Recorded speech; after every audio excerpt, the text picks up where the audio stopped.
souls all weep, begging for eternal sleep. Ghouls and goblins walk the streets, in the shadows I creep. Witness as these souls all weep, never will they rest in peace. Welcome to the pOpCast again. For the people who just came in here, we're gonna discuss all things horror, but tonight we're gonna discuss our top fives. Rah. So I'm gonna start with Dave, who currently is above me in my chat. So Dave, we're gonna start with your. You guys can organize it any way you want. I'm going from my least top five to my favorite horror movie of all time. So if you want to, however you guys want to organize your top five, we're starting with favorites and we're going with Dave. I sort of separated it, so we're not doing all of them, right? No, just one at a time.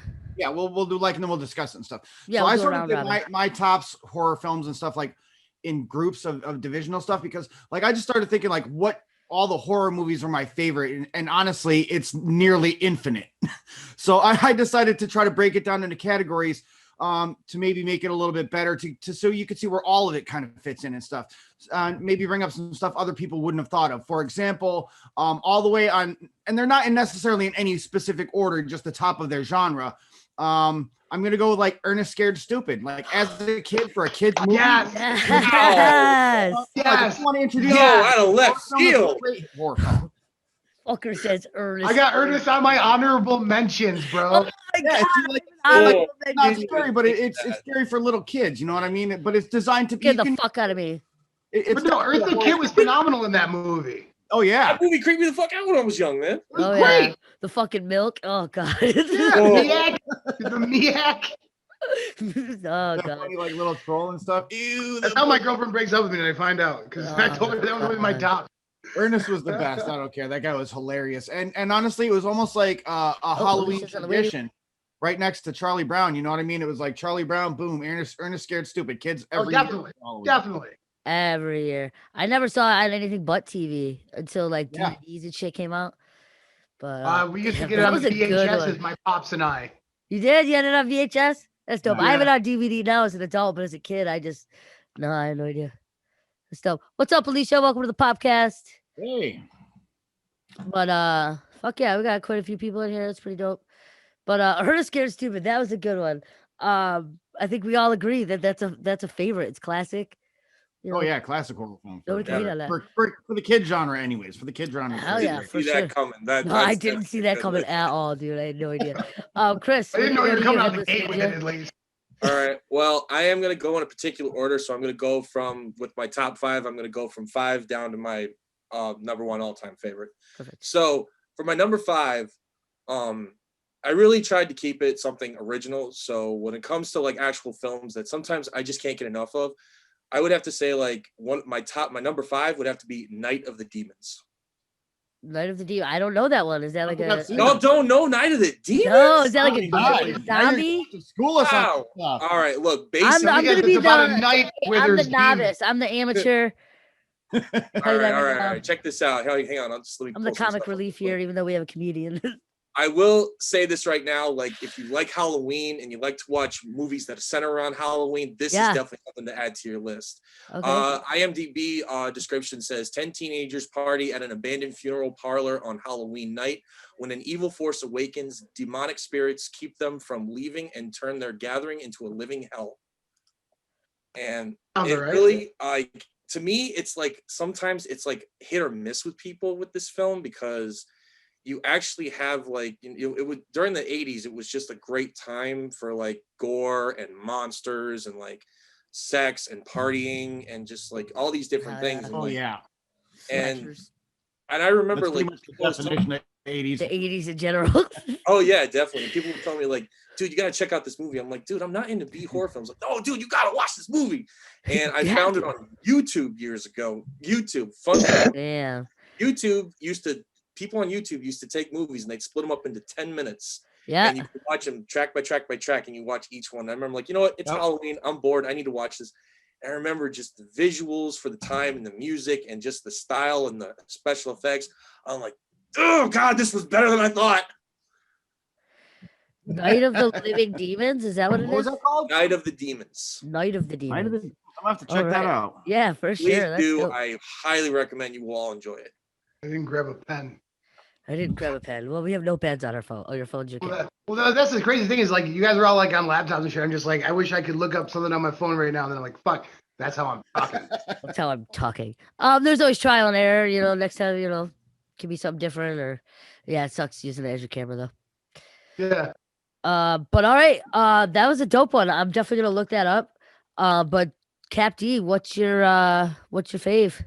All right, so I don't have like I didn't have put them in any order. I just know that like, so I'm gonna go ahead and since Dave let off with something along the line of the kids, I'm throwing in Shaun of the Dead. Yes. Fuck yes. Shaun Fuck yes. That's definitely in my top 5. I mean, those dudes are hilarious no matter what they do. All the different movies, Nick Frost and whatever the fuck his name is. Whatever the fuck his name is. Yeah. That's so true. All right, But- that's dope. Those are great. We were literally just at the Timber Creek yesterday, and somebody was talking about zombies and how we could just live here or whatever. And I'm like, dude, they have like fucking pizza dough and mozzarella cheese. Like, there's nothing here.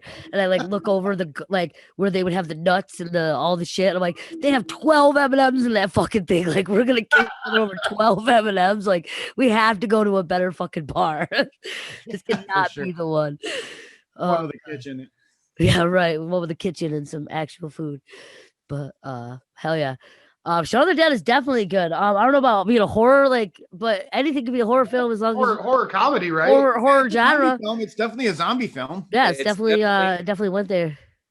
Yeah, it's definitely like a love letter to most of the big zombie films, especially George Romero. Oh yeah, hell yeah. Like if you're like big into George Romero, like I am, you'll definitely see like the nods to like night, dawn, and day. And it's really great the way that I believe Edgar Wright was the director. Yeah, the way he just snuck those in there. We gotta put professional pin up on Headless Ninja.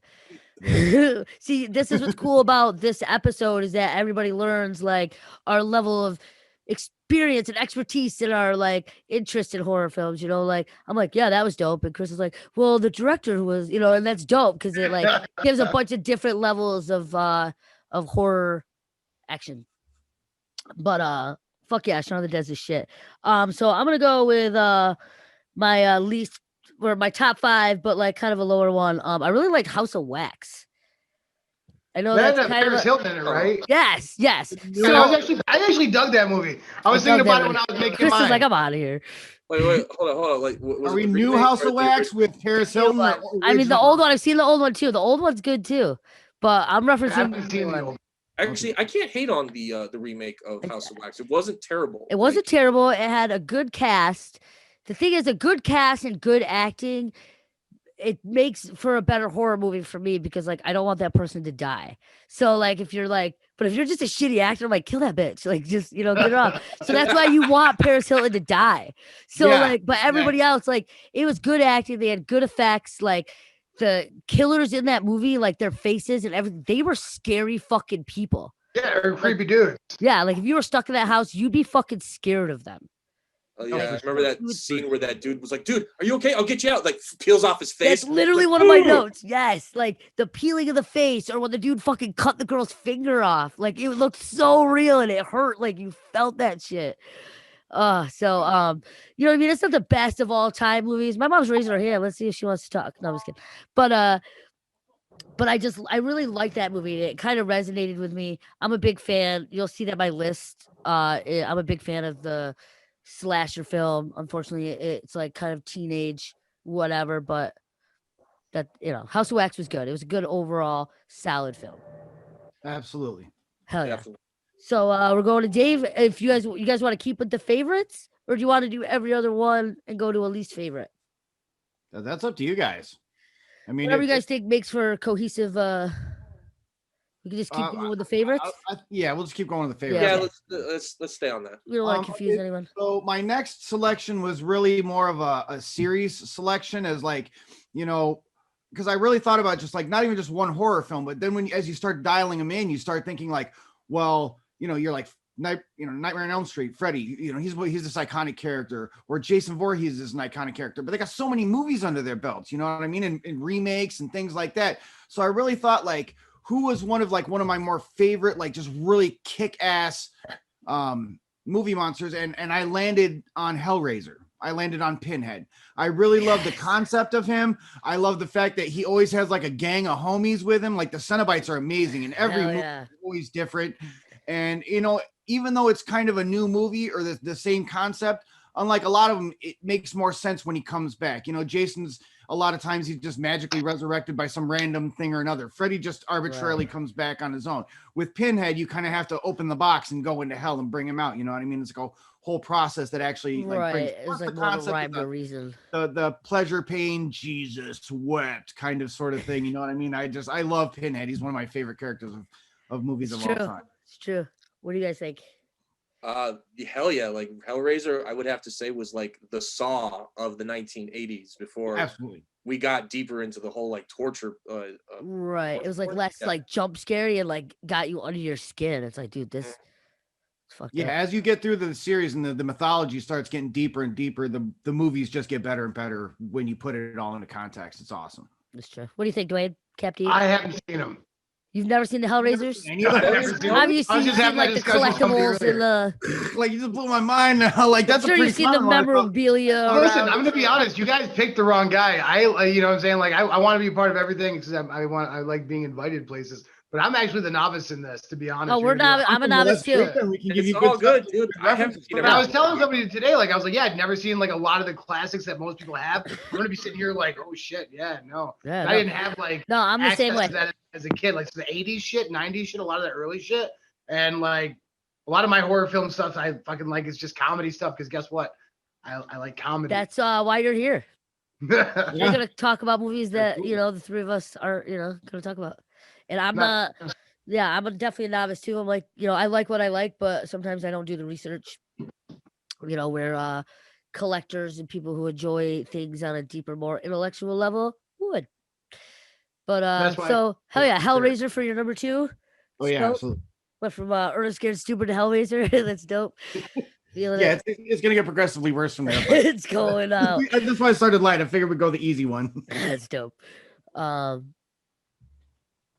The dude from Supernatural. I'm going into the chat. Felicia says I'll be back. Sammy says, yeah, but dude from Supernatural was super terrible in it. In House of Wax, he was, and I'm glad his face got peeled off. Or no, he went to the piano, right? He was on the piano or whatever. Yeah. But so all right, Headless Ninja. All right, for my number 4 of my top 5 would have to be George A. Romero's Dawn of the Dead from 1979. I know that one. Yeah. Hell yeah.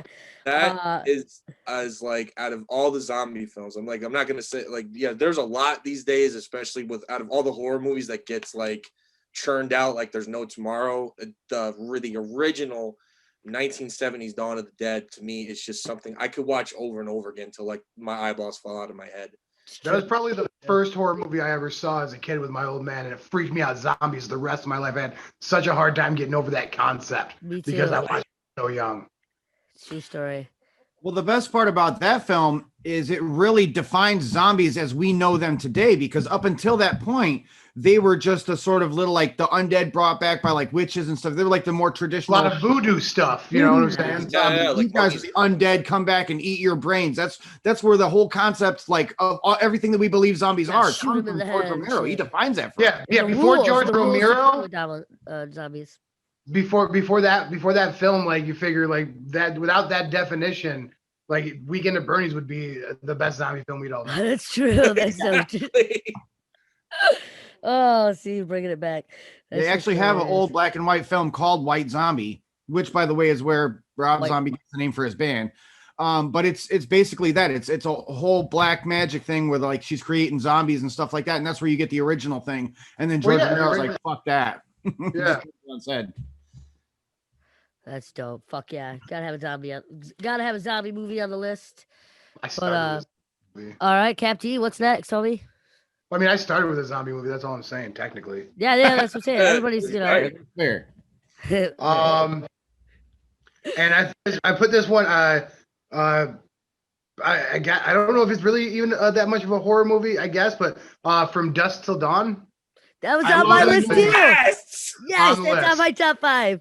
That is a great vampire movie. I love that movie. You figure Robert Rodriguez, Quentin Tarantino, those dudes coming together to put together. And I remember being a little kid. I went to my grandpa's house, and it was on TV. Hairy pussy, this pussy, that pussy, pussy. And my dad was like, Shh, why are you letting him see this shit? I was blown away by it. Dude, Selma Hayek in that movie, that dance that she does, Jesus fucking, to this day, man, to this day. She wins every fucking time off that. Like she's on the Mount Rushmore of greatness for that, as far as I'm concerned. Well, Selma Hayek's on the Mount Rushmore of a lot of things. Okay? Oh hell yeah! But, the fact that Cheech was like a million characters in that movie. I know, right? Exactly. That was great. That was my favorite part. Being a little kid, like I was like, wasn't that guy just at the toll booth? Like what? Right. And I just can't, like I just thought it was like a cheap, like they couldn't afford to pay people. And then like I'm like, yo, this is hilarious. I gotta say though, like that is one of the few movies, like when you first watch it, when the beginning, you like, man, this is a really serious like drama, like action film. Yeah, I know where it's like, Dad. and then it's like, boom, we're in Mexico, and like, oh crap, there's zombies. Like, what the fuck? The fucking weirdest like bat zombie like It's zombie. phenomenal. They mashed so many monsters together. Were they like zombie vampires or something? Plus, Tom Savini's in it. Hell yes, he did all the special. He does all the makeup, and he doesn't appear in all of the movies that he does, but when he does, it's always awesome. So you got to give love to that guy. You know what I mean? True. He's got the greatest name ever, Sex Machine. Yeah. Dun, dun. It was so crazy. What are they? A bunch of Soundtrack was dope too. They don't explode in the sunlight like he's going off on it. It's a great cast too. That's the other thing. It's an amazing cast. I think Harvey cast Keitel, means a lot. fucking Quentin Tarantino, George Clooney, Juliette Lewis. I mean, it's really a fairly loaded cast for the time. For sure. My boy Danny Trejo. Oh yeah, Oh, Danny yeah, Trejo, gotta obviously. love We already mentioned Selma Hayek, freaking Cheech, like really just all around a phenomenal cast. Right. Yeah, It wasn't yeah. just like obviously George Clooney was like the star, but it like highlighted everybody in their own like weird character form. Plus, I mean, that's a really big break from George Clooney at the time, right? Because he was on like Roseanne and Batman and shit. I mean, Yeah, he's fucking like when you say bat was boobs. Was bat that before butt. ER? Oh, that's so true. So true. He Yeah, he has was a on ER. definitely weird list of things he's been in. Like, Yeah. he definitely. In fact, ER is how he got the role. For, ER, yes. Yeah. Because That's how he apparently got the- Quentin Tarantino directed an episode of ER and was like, "Hey, want to be in this movie that I'm about to do?" Wow, I didn't know that. I didn't that's see. That's crazy. why we have the expert. Hey. Oh, that's awesome, yo. That's so funny. All right, so that knocks one off my list. So that was actually my next one I was gonna say. So I'm gonna go to my next one. And we're gonna go with 13 Ghosts. Bro, I had 13 Ghosts on mine originally too. You took it off? I did. I switched it out, but yeah, I I really added love 13 Ghosts last minute because I was trying to get something different. Because I am a huge fan of slasher films, and I'm not trying to like stick to one. But 13 Ghosts, like again, it had a dope cast. Like it had simple characters. It wasn't a lot, but totally shloob. Like come on. But and then obviously the making and the effects and those monsters look real. And when they slammed against the cage and shit, like it scared the fuck out of me. Yeah. Scared the fuck All out of of the me. ghosts are amazing. And they all have their backstories and stuff. That's the best Right. part. They really went into a lot of detail to craft each of those characters for the relative little amount we actually learned about them on screen. Right. And to the point where it wasn't boring though. Like I'm not a huge fan of a lot of backstory.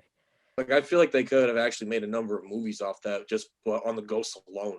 I was Yes. genuinely surprised they didn't. I've seen People a lot are, of suggestions of people calling for a Netflix series for that. And That's what I was gonna say. I for one would love that. I would watch Oh, I'd it. watch the shit Take my out of money that. right now. Yeah. Oh yeah, hell exactly. yeah. Take my fucking subscription. Which I gotta say, that being said, Netflix is really knocking it out of the fucking park with shit lately. It's Especially amazing. on the horror tip.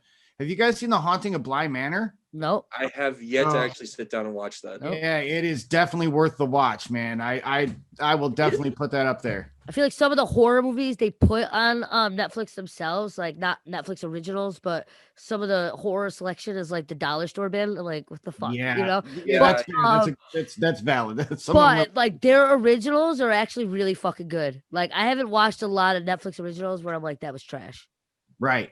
Some Yeah, of the endings, Yeah, like I feel Netflix like doesn't they work. went a little too far. They don't know exactly how to end them sometimes, but that happens to anybody.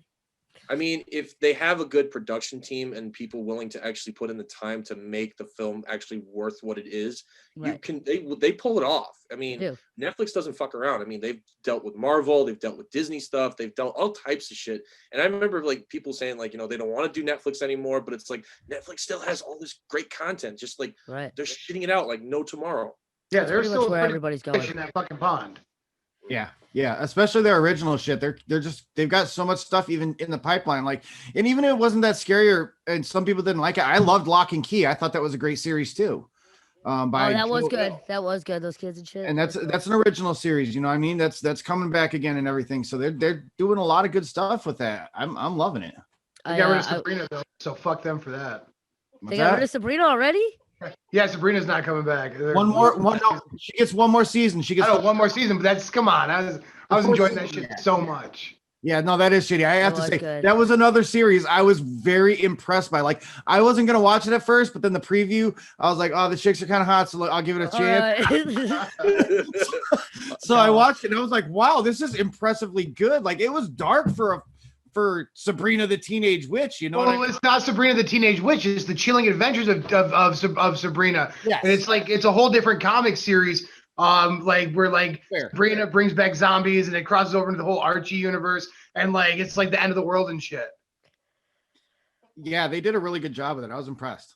I caught a couple episodes when I was over at my homie's house one time, and I remember looking at like, what is this? They're like, this is the Sabrina the Chilling Tales. I'm like, this is not what I grew up with on. It's definitely a different Sabrina. We're Salem the stiff cat. A little animatronic. Talking what weirded me out the most about it though is how the two main characters, Sabrina and Harvey, look so much like they could be brother and sister. Yeah. Oh, that's so true. Yeah. They look so much alike. They do. Even the facial feature and everything. Yeah. That's so true. And the mean fucking what's her name? Whose was that? I lost track. Yours, right? Yeah, I think you were on yours. Yeah. Oh, I said 13 Ghosts, and then we obviously spun off into Sabrina the Teenage Witch. Yeah, somehow. I love how Candyman. Oh, J3 says we can't forget about Candyman. Candyman was the shit, dude. Candyman is the shit. Hell yeah. And I'm really actually looking forward to the reboot that Jordan Peele's doing for that. Yeah, that looks exciting. I just wish with this COVID shit they would stop pushing all these movies back. I was so hyped for Halloween Kills and Candyman. That is the worst right there. Is we are losing so much good like movie stuff. It's ridiculous. It's pissing me off. Yeah, but I will tell a quick story because I know we got to keep this moving. They have this. There's this retro movie theater down on Main Street across from UB South Campus, and they have retro horror movie nights. And they had Candyman when I'm like, you know what? I haven't seen Candyman on the big screen. I have got to go see this. So I went with my best friend Jenna Bell, and we watched it for the first time on the big screen. And I remember like, okay, wow, this is really good. I forgot how good this movie is. There were even moments where it was like, pow, with a freaking jump scare. I was like, motherfucker. Your background glitch. That was awesome. No, Candyman is scary. It's like subtly scary. It's just like bone chilling, just like Hellraiser. It's oh hell yeah. Yeah. I've actually seen Candyman come out of his mouth and shit. Oh god, that was crazy. I was definitely very young when I watched that. Some of the movies that I've seen when I was mad young, and I have to rewatch because, like, obviously grasping is different as an adult. And those bees were real. Absolutely. Sammy says those bees were real. They looked real as shit, yo. Yeah. That's one of the main things I remember about that movie was the fucking bees flying. I swear. Yeah, everybody hit the chat, man. Let us know what you think or whatever, and if you really want to argue about something, let us know. Yeah, paid apparently $1,000 per sting. That is ridiculous. Oh wait, they were really real. I thought you meant they're really real. Well, listen, Sammy knows her shit. I know I'm not supposed to unmute. Hey, girl. It's okay. Let's okay. It's with the knowledge.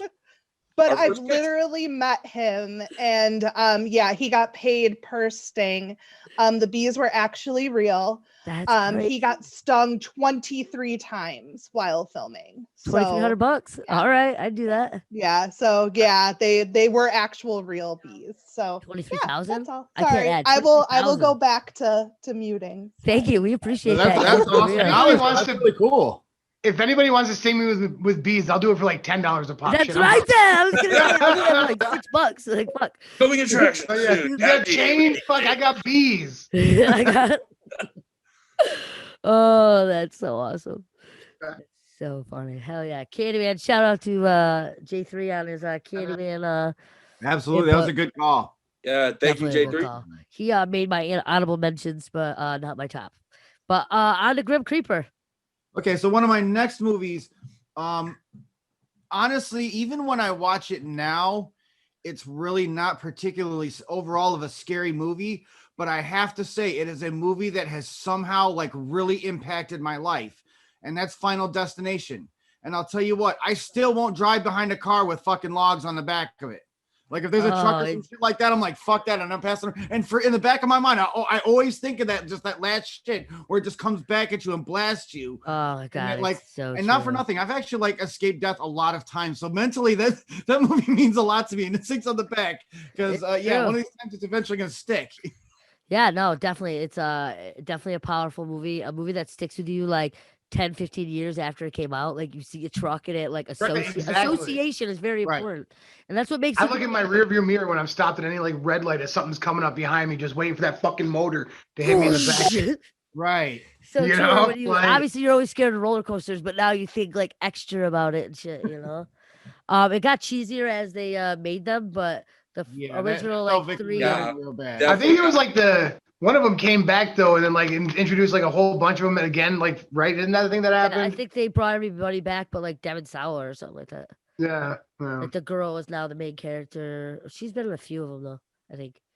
But yeah, they got. I mean, obviously, a lot of movies get a little cheesier and they get a little more depth, a little more too much reach. It becomes a little less. Well, things yeah, you wouldn't run into all the time like you would with the log on the throughway and shit. You get to like 6 or 7 of them though. Eventually, it has to be Right. Like, They're like, all right, you fucking. How many ways can you come up with like cool, wildly odd deaths Right. like It's that? like, You know oh what I mean? man, I fucking gonna cook my toast next to my fucking fridge. Almost like the Saw series.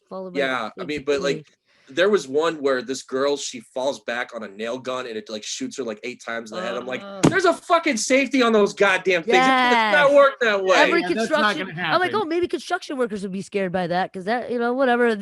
All the construction workers are like, fuck that shit. That's not real. Sweetie Todd, all right. Sweeney Todd though. I mean, I love that movie. It's a good movie, but yeah, I wouldn't say that- scary. I'm saying Shaun of the Dead is more of a horror movie than that. Clearly, Right. It might scare a child. Sweetie Todd, why not? But I mean, I see the reference to the horror genre. Oh yeah. Yeah. Yes, absolutely. The fact that he's killing people and feeding, cutting them into pies. That's Yeah, it's definitely They it's definitely focus a nod to more on the genre. storyline and less of the action, I guess it is. Yeah, it's hard with Leprechaun that movie because it's a musical, so most of it, like, and even the violence that they're doing is like la la la la la la, and they're singing and dancing while they're doing it. So it's like you don't even absorb it as much, I wonder, did anybody come up with any musicals? Do you figure like Phantom of the Opera, things like that, or did musicals even not make anybody's list in any way? I got no. Definitely not mine. musicals. No, I got. On that note, I didn't make it. It wouldn't have made my list, but Repo, the Genetic Opera. Yeah, that one would be probably the closest to like a musical horror, I would say. And even then, again, it's more of a real musical. The horror is just sort of the backdrop of it. It's different. It is different. I was just wondering because I didn't even think musical horror, and you're the one who put them into distinctions. And I just wondered, like, was that a thing that even crossed your mind? Oh no, honestly, it really wasn't. Oddly enough, that wasn't one that I was thinking. Like, what ones that were like musicals and stuff? Yeah. Huh. Weird. Yeah. Yeah. I don't really. I'm not a huge fan of musicals. Obviously Grease is classic and shit, but like I lived with a gay guy for a while, like a full blown one. Like I know I'm halfway a there, real but, gay guy, not just a yeah, guy. he was a dancer on Broadway gay guy. Like musicals became a thing I didn't know that I liked as much as I do. No, musicals are all right, but they're just I don't think not many musicals would make my top 5 of any movies. Maybe movies with really good soundtracks, and that's why they made it like almost famous, stuff like that. But it's not a musical, but like their movies were made super famous because of like a solid soundtrack also. But people are shouting out some movies. We're gonna read those real quick. We got Leprechaun. Leprechaun. The Hood was the shit. Yeah, The Hood was the shit. That's Dakota's favorite series. Human Centipede was super fucked up. Now, the Human Centipede for me is just a shock factor movie. I mean, like, it's not scary. It's not really Not that horror, gory. it's Yeah, gross. it's like an awkward movie, and then they made a bunch of sequels for it. The and it second didn't one get- was way worse. right. You've seen Right. the second one, like he does it with like hacksaws and this fucking he like makes them all walk in a circle and shit. Oh, so much worse. And his mom's involved. Well, there's a creepy mom involved. It's horrible. And you seen Tusk? I get that same vibe from Tusk. I love. I still Hell gotta yeah. watch that. People keep telling me check that film out, Oh, Tusk. fuck. that I mean, movie. Kevin Smith. I'll watch anything Kevin Smith. Anything. Well, Ugh. the best part is- Fucking genius. The whole movie comes out as a joke, right? They're on the podcast and they basically write the whole movie in like a 20-minute conversation that they're having, and they're joking back and forth about what it would be like to have that. That's why they decided that. And then they get Justin Long. And then they get Right. Justin Long. It's the I fucking best. hate that. I'm not a huge fan of anything Justin Long. I Really? don't know. I'm not Really? Why? I got a top 5 that Holy disagrees. I got a top 5. I mean, I feel like he's played the same character in everything since he was. Okay, like, he's not 15. an actor. I'll give you that. But there's a lot of Oh, he's guys not in an Hollywood that actor? aren't real actors. He just kind of Well, became. I mean, yeah, he's pigeonholed as this specific character. And that's what he plays. When That's you his look for a thing. Justin Long type, you get Justin Long. That's why he does what he does. Right, Yeah, I get that. You he's guys Justin ever Long in see his movies. it's like a show. I don't remember what it was called, but he wasn't the main character, but he was one of them. It was a show about bowling. He was in that when he was younger. And You sure it wasn't a movie and it was called Alley Cats and it was a made-for-TV Disney movie? Was that him? no, it was a movie. It was a dude with big horse. I don't know. It was a show. I'll have to look it up. But he was in it, and like ever since then, anything I've ever seen him in, he's been that same person. He was like 15 in that show or something. But I'll have to look it up. But anyways, Justin Long can suck my dong. Just kidding. So we had Final Destination for Dave.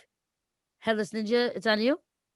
All right, for my number 3, this is definitely one of my all-time go-tos, and I don't know how this can't be on it, or at least anyone in the franchise. This can't be on anyone's list, but my number 3 is Evil Dead 2. Ooh, Yes. second. Oh, we got a guest cat. Hi, early muffs. Oral. Oh, hi, buddy. Fuck off. But all right, Evil Dead 2. I don't think I've seen Evil Dead 2. I've seen Evil Dead, of course, and I obviously know the storyline. But definitely. If you wanna I mean, divulge. when I was growing up and starting to get into horror films, like I saw all the Evil Deads out of complete order. But the one that stuck with me the most was Evil Dead 2. And so many people tell me, like, well, Evil Dead 2 is such a horror comedy. I'm like, okay, first of all, I'm not saying it doesn't have comedy in it. It's got comedy.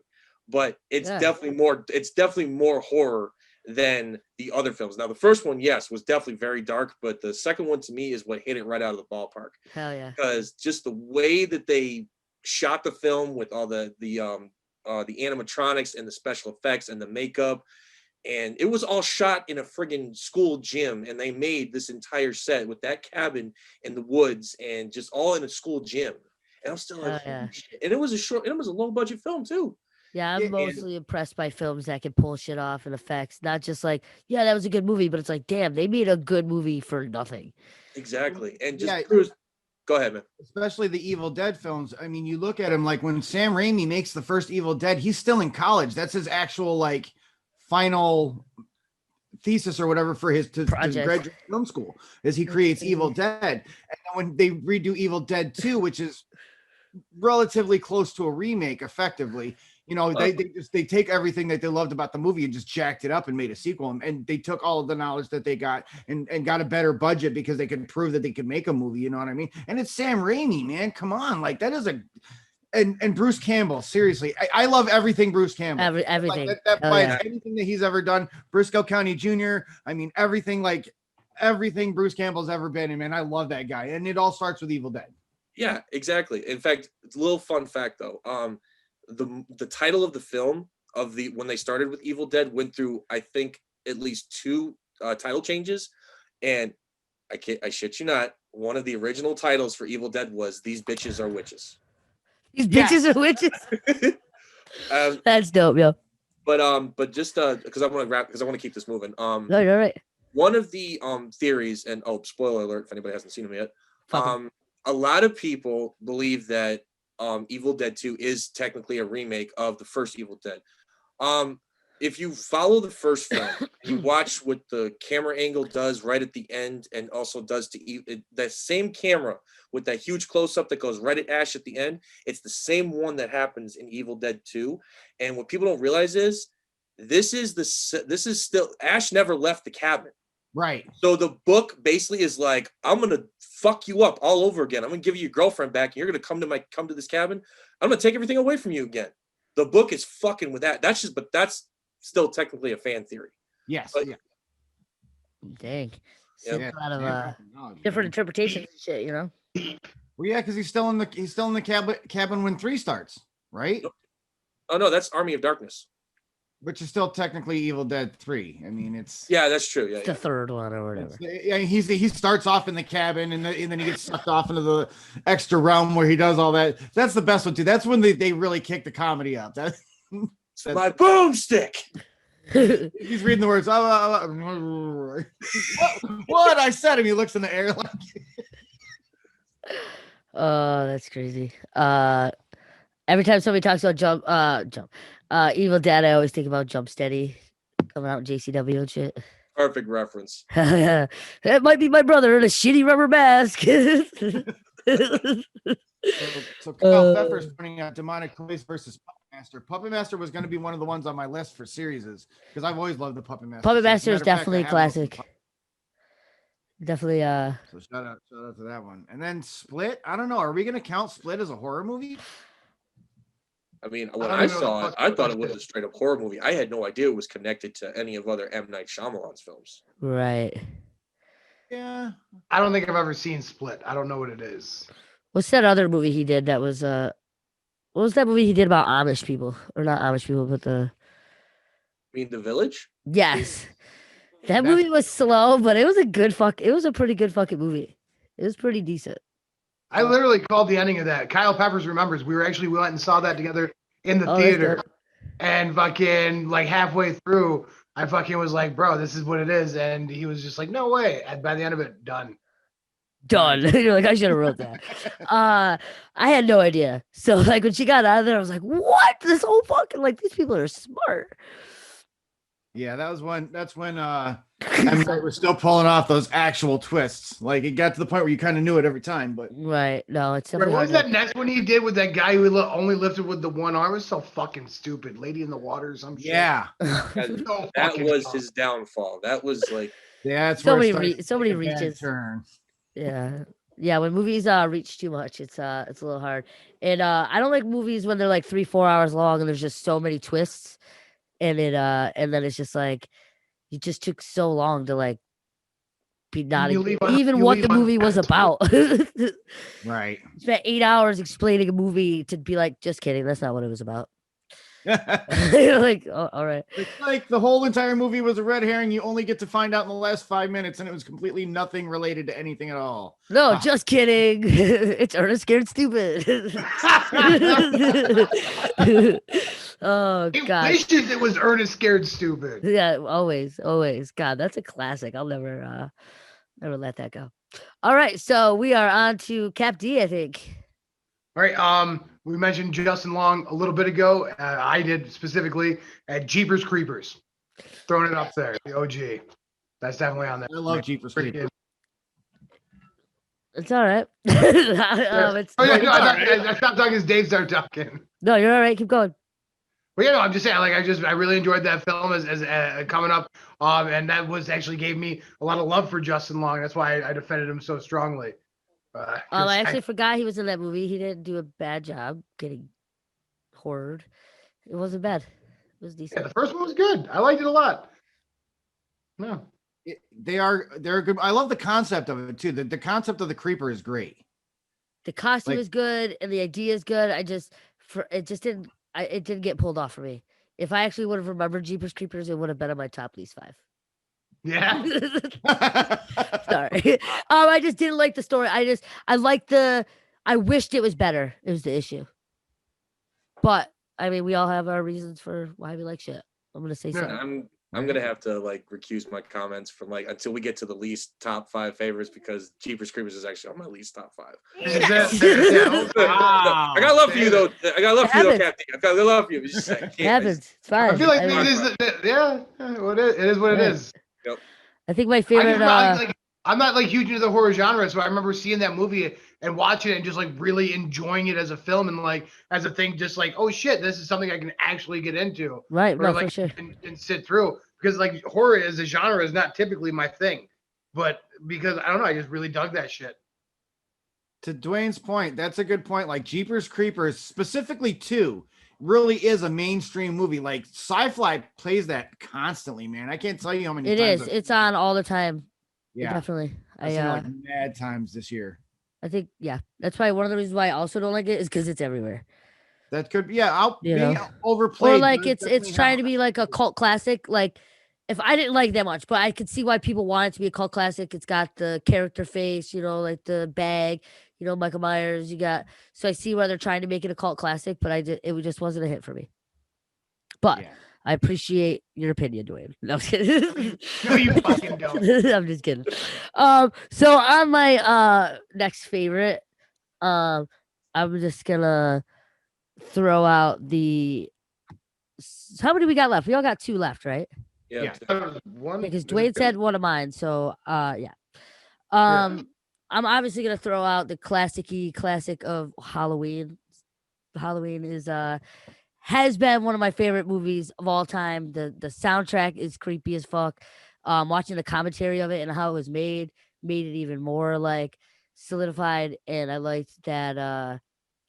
I just liked it. It was great. Not the remakes. I'm not a fan of the I've remakes. only ever seen the remakes. Now, I don't like when they went too much. Like Michael Myers carries a knife and stabs people, hides in the bushes. They went a little too extra. They gave him too many things to do.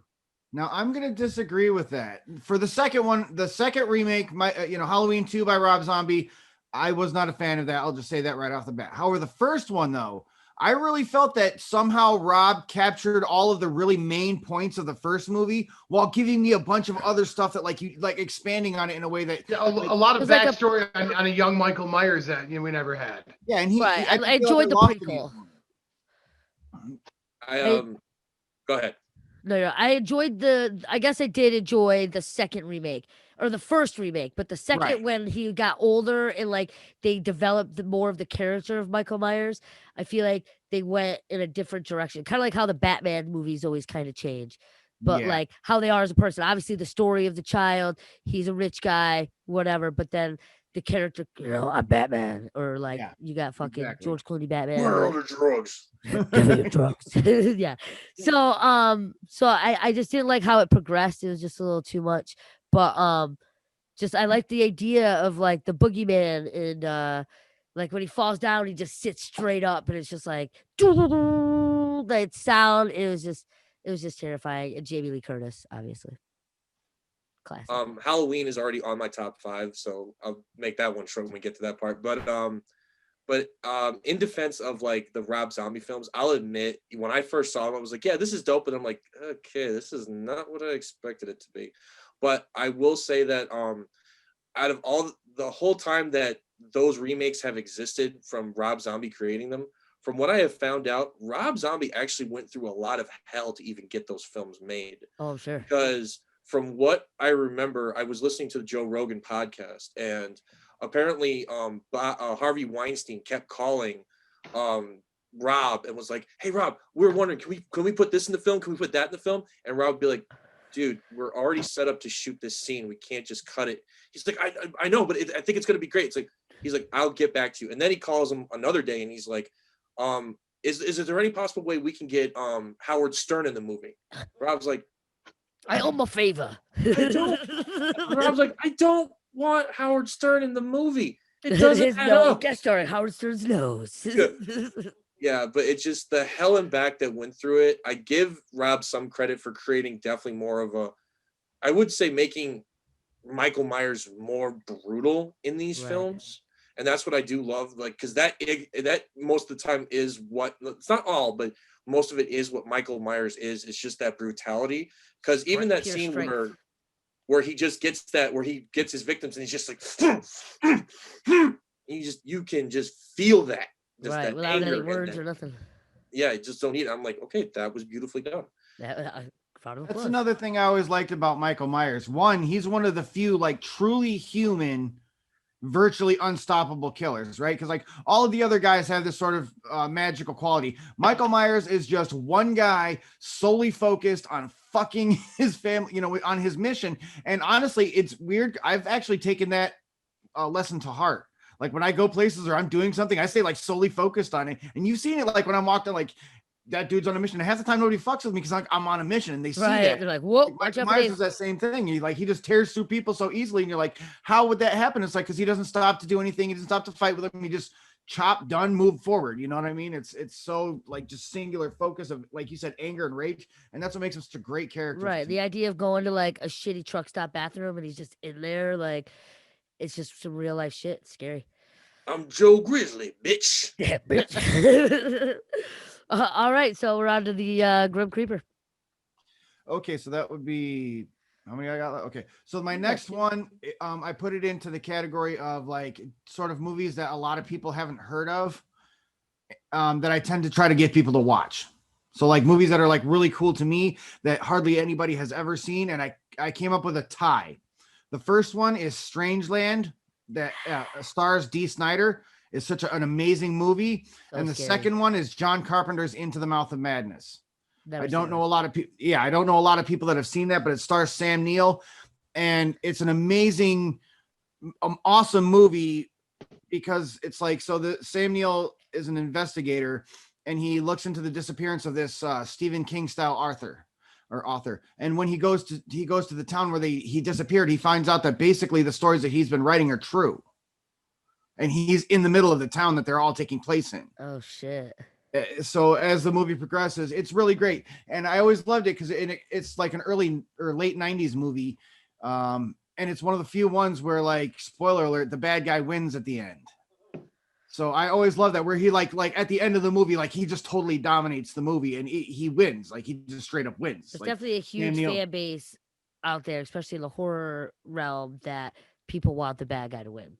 Yeah, and then like, House of the Thousand Corpses, like you fall in love with those characters. Well, it's not even necessarily a love of the characters, and in this case, it's more supernatural. But it's kind of more realistic. Like the people lose sometimes, man. Like like for every final guy, there's like 10 dudes who just got murdered in there. Like that's their story. Like what happens, or the one where they're like, this killer's been doing this for years. Well, like these are the people that have the years that he's been on top of, and these ones just happen to survive. So it makes it more realistic. And then Strangeland, like I said, is a really, really great movie to me. Strangeland is crazy. I watched that also when I was mad young, and that shit's creepy as fuck. And like that shit could still happen today, Absolutely. like meeting a dude and you fucking get tied up, and some girls are into that. And it's one of those things where it could be real too, because realistically, Captain Howdy's just a gigantic, like a really ripped guy, right? That's super strong, that just takes advantage of you physically and messes you up. Like that's huge. We got Will up here. We got Dick Huge is really up in here. Dick Huge. Yes. I seen him on the campfire storytelling thing with ICP. He was, I saw that he was going there. That's fucking nuts, man. I saw you on the video. That shit was dope. Welcome to the pOpCast, everybody. Just to fill everybody in what we're doing. We're all about horror up in here, and the first episode is our top fives, our favorite 5 horror movies, and our least 5 horror movies. That came out retarded, but you see me. And so we're kind of going round robin, and just we're doing our favorites right now and discussing what they are. We've had a couple hit the least favorite list, and we'll go back over those. And the Grim Creeper just went, and we're on to Headless Ninja. All right, we're on our last 2, right? Yes. Right. I have one more I'll have one more, but yeah. All right, okay. For my number 2, this one actually has a real special place in my heart. Guess kitties. Because it relates to my love for film and cinema, because I'm really heavy into movies, as some of you may know about me. Heck yeah. But my number 2 is Nightmare on Elm Street 3: The Dream Warriors. Yes. And one of the main reasons why I love this film is the script was written by Frank Darabont. Frank Darabont is responsible for such films as The Green Mile, my all-time favorite film, The Shawshank Redemption, and of course, season 1 of The Walking Dead. I know he didn't direct the film, but still, just his work in even just creating just dialogue and setting up the story with that film in general.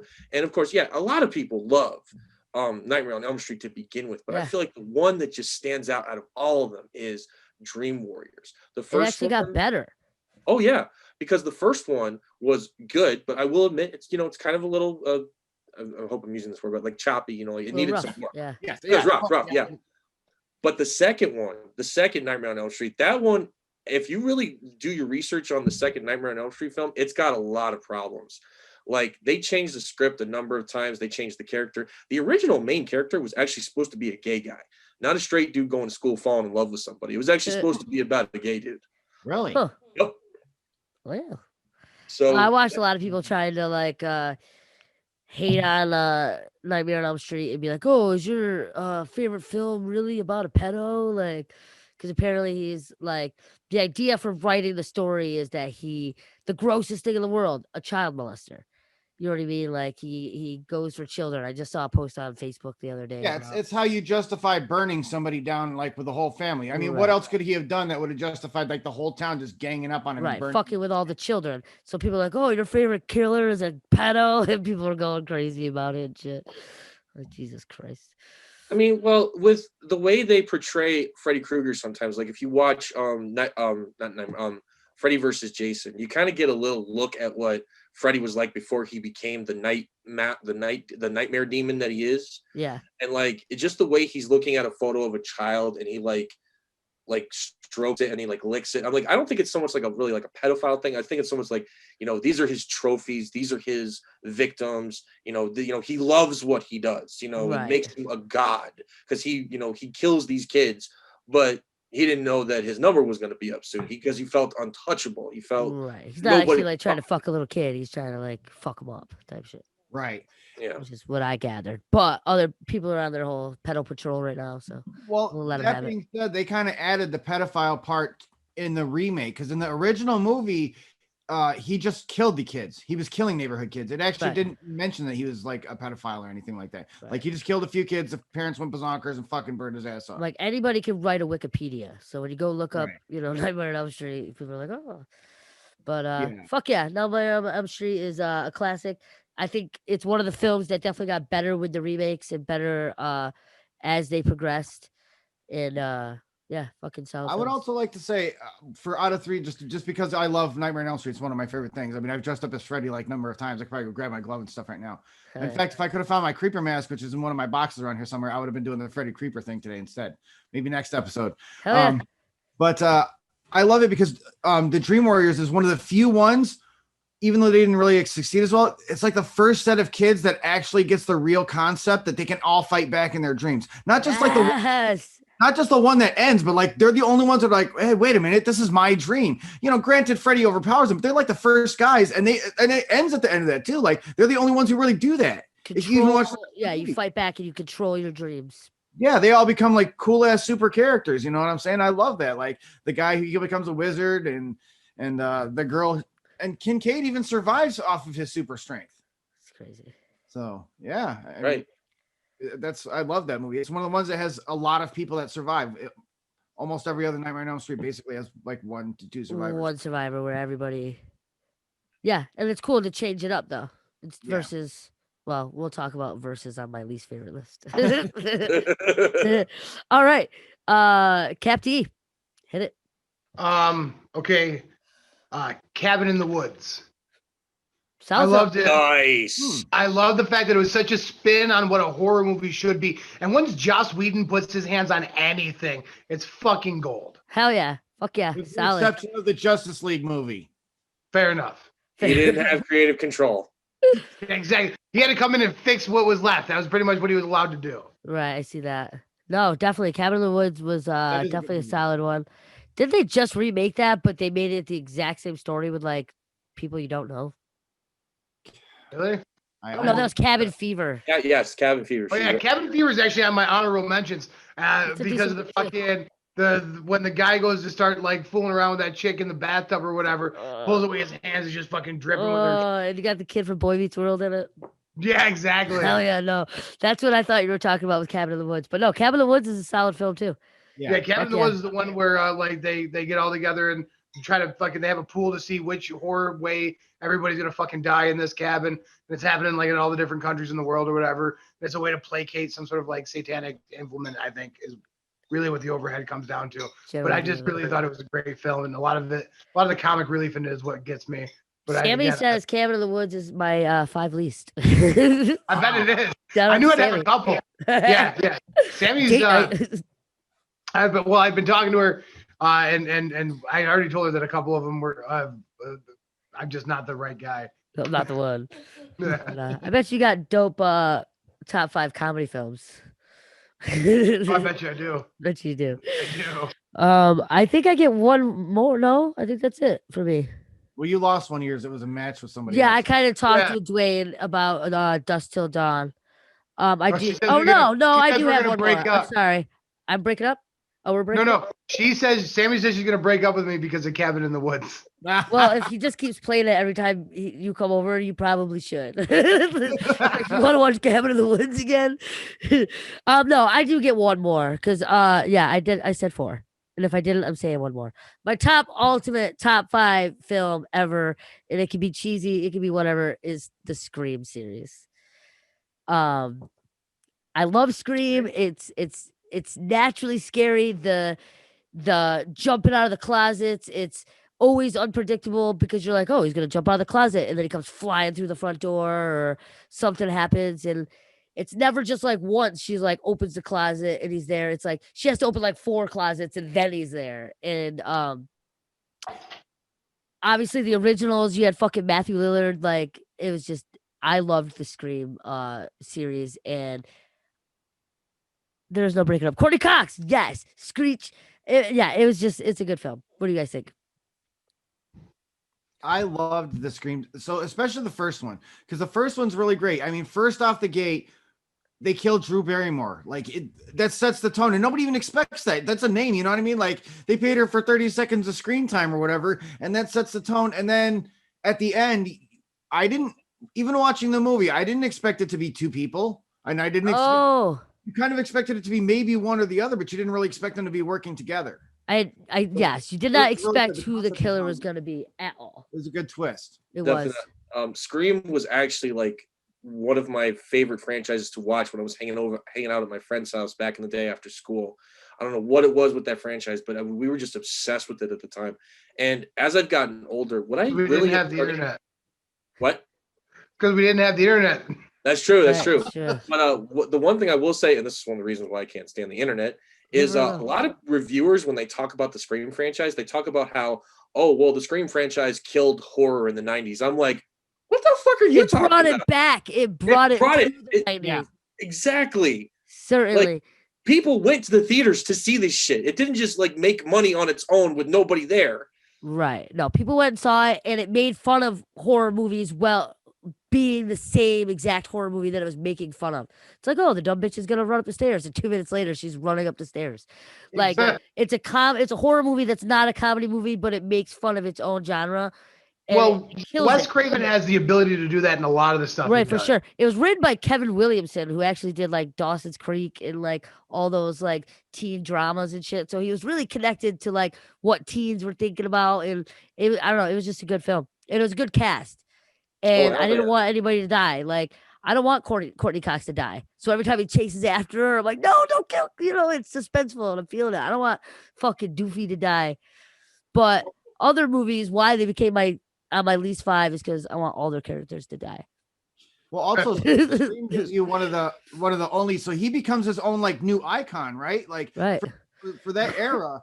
Everybody else, all the other icons were all riding on stuff from the 80s and 90s. You know what I mean? Like Scream is one of the first ones that like of this era that gets to be their own guy, the ghost face. And I can't really think of too many others that have really survived. Like I Know What You Did Last Summer. Yeah. Those were like decent slasher films, and it would have, but the guy didn't have a face. And So like he's got like a hat on. So like people aren't gonna wear that on a shirt. They're not gonna, so I feel like they closed themselves off to franchising by creating the character the way they did.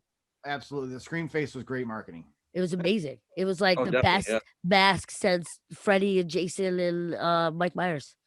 It's Oh, like hell yeah. those guys are the most the pictured Hellraiser.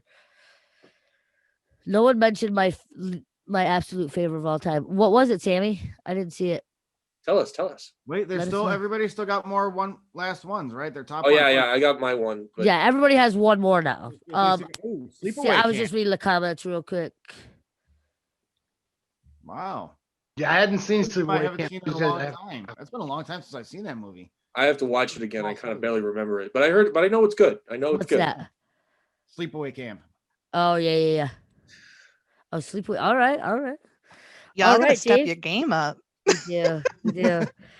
So my all-time or my number one movie, I just decided to like what movies actually have legitimately scared me, which is a very, very, very small list.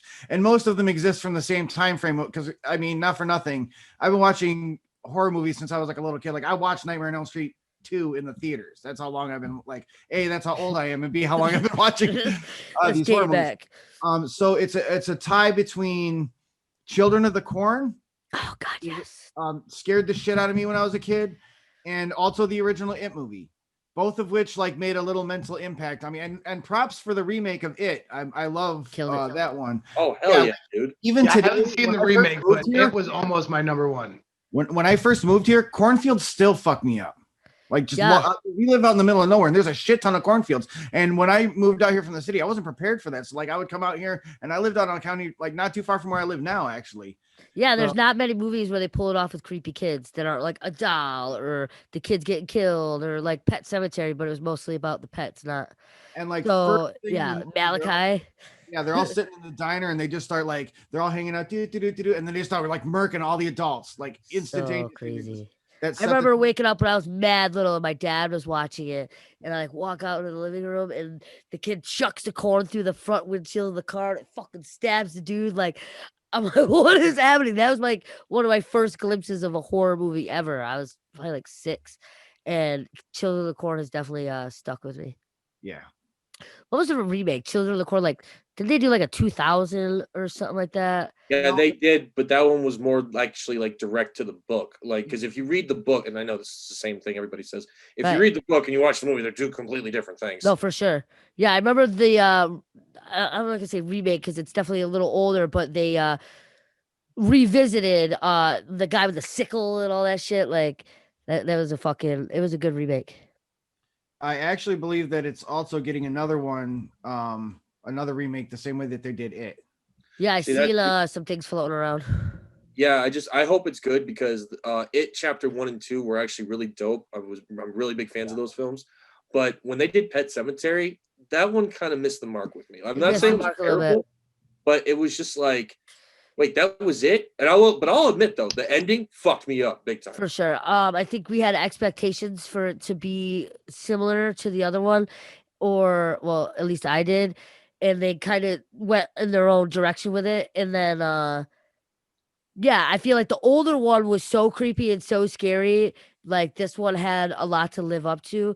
And I feel like if they could like pull those effects off and the look off in the 80s, they could have done better today. Yeah. Definitely. Yeah, I still haven't seen the remake of that, but I feel like a lot of Stephen King vehicles just don't get what they deserve once they're on the big screen anyway. Talking like Gerald's Game, Secret Window, shit like that. For It sure. just doesn't come across like it should. Did you Well- watch the Gerald's Game for Netflix? Yeah. What did you think about it? I mean, it was actually pretty true to the story, which is what I did like about it. But I still feel like, I don't know, it just wasn't the same in my mind when I read it. I read it before I ever, saw it, obviously. And when you read a book, it ruins whatever you're going to watch about it. Yeah, you're expecting certain details to be there or like a timeline to go a certain way. Well, yeah, that's the thing. Like with like hell, let's go back to the 80s when Stanley Kubrick directed the original Shining film. That movie got like Stephen King when that came out, Stephen King was like, hell no, fuck that movie. He was like just done with it because because Stanley Kubrick had a very specific vision for what he wanted for that film. And Stephen King was just like, I'm not having it. I want nothing to do with this. Yeah, a lot of the times directors get credit for movies and stuff, but it's the writer. Like this person wrote the words and the script and the storyline, and then directors step in and sometimes like definitely miss the mark. Yeah. For sure. But all right. So are we out to Headless Ninja? I can't remember who's next. Yeah, it's Okay, Chris. Yeah, quite right, Dave. Yes. All right. For my number one, this is already a given because as you can tell by my background, my number one all-time favorite film is, of course, the 1978 classic John Carpenter's Halloween. Fuck yeah. This was actually the first horror movie I ever watched as a kid. I remember I come home one day from school, my mom was not there, and I'm like, I got to see what's on TV. And AMC from time to time would do like these mini horror movie marathons. And I remember seeing as this one movie was ending, they're like, up next, John Carpenter's Halloween. And right after the following, Halloween 2, the immortal sequel to the first one. I'm like, you know what? I got to get over not being able to watch horror movies. I got to sit down.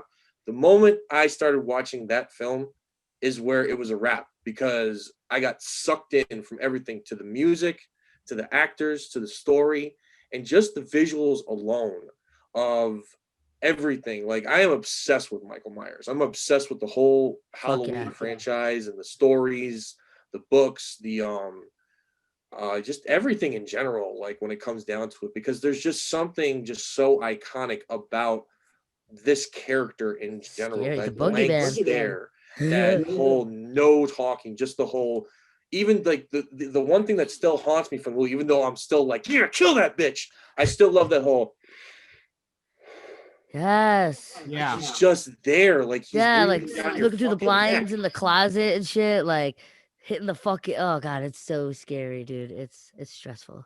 Oh yeah. And as a teenager being home alone, like that is something that you fear, is the boogeyman, Yeah. And that's the thing. Like, when you go, not even just as a teenager, like really think about this. When you guys go home, oh yeah, and nobody's there, do you ever really think you're alone? I always open the shower curtain when I take a pee. Thank you, urban legends. So no, yes, I'm haunted.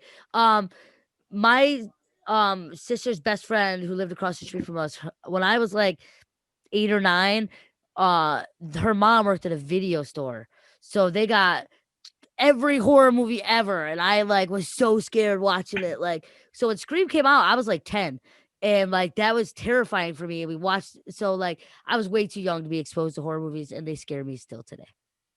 I mean, there's nothing wrong with getting scared from horror films. No, it's what's supposed to happen, but sometimes it resonates, and like I'm like scared of my own backyard sometimes.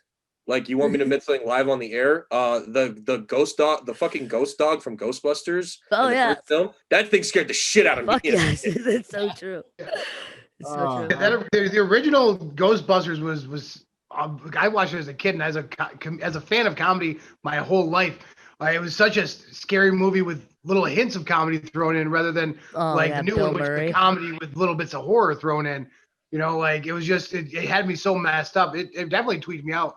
The original Ghostbusters. For sure. I watched or I read a thing about the making of Ghostbusters and how it was so hard to work with Bill Murray, because they're like, oh, be here tonight for 9 to shoot, and he's like, all right, I'll see you at 2:30, and like they thought he was kidding, and then like 3:00 he rolls up like, what's up? Like, it was just so hard to get him to do shit, and he pretty much just said whatever he wanted at that point. You know what I'm saying? A lot of drugs and alcohol. You're like any of those guys that were on Saturday Night Live in that era, they were all fucking spun out and strung out. Oh, for sure. That was the original frat pack, man. They did whatever they wanted to back in the day. And he was like on top of that pack too. I mean, he was super hot. Like Ghostbusters, he was the star power in that movie, realistic. For real. Oh yeah, and that's one of the reasons why they couldn't get like a sequel off the ground until they actually got Bill Murray to be a part of it, because I think it was Dan Aykroyd and Harold Ramis. They said, we can't do this movie without him. He's like 80% of our fucking movie. Yeah, he's like the comic relief. Right. He's like the donkey that runs in and like. And Remus is a pretty good director too. I mean, when rest in peace. Like, he had a lot of like his hands in a lot of that early fucking comedy shit coming off. Yeah. It's genius. All right, Dwayne, what is your ultimate? It's actually and this is just because I enjoyed the movies so much. It's the House of a Thousand Corpses series. Yes. Yeah. I genuinely, I was a huge fan of Rob Zombie, and the first movie just played like a full-length Rob Zombie music video fucking movie, and I was like, So yes, crazy. everything about it, yes.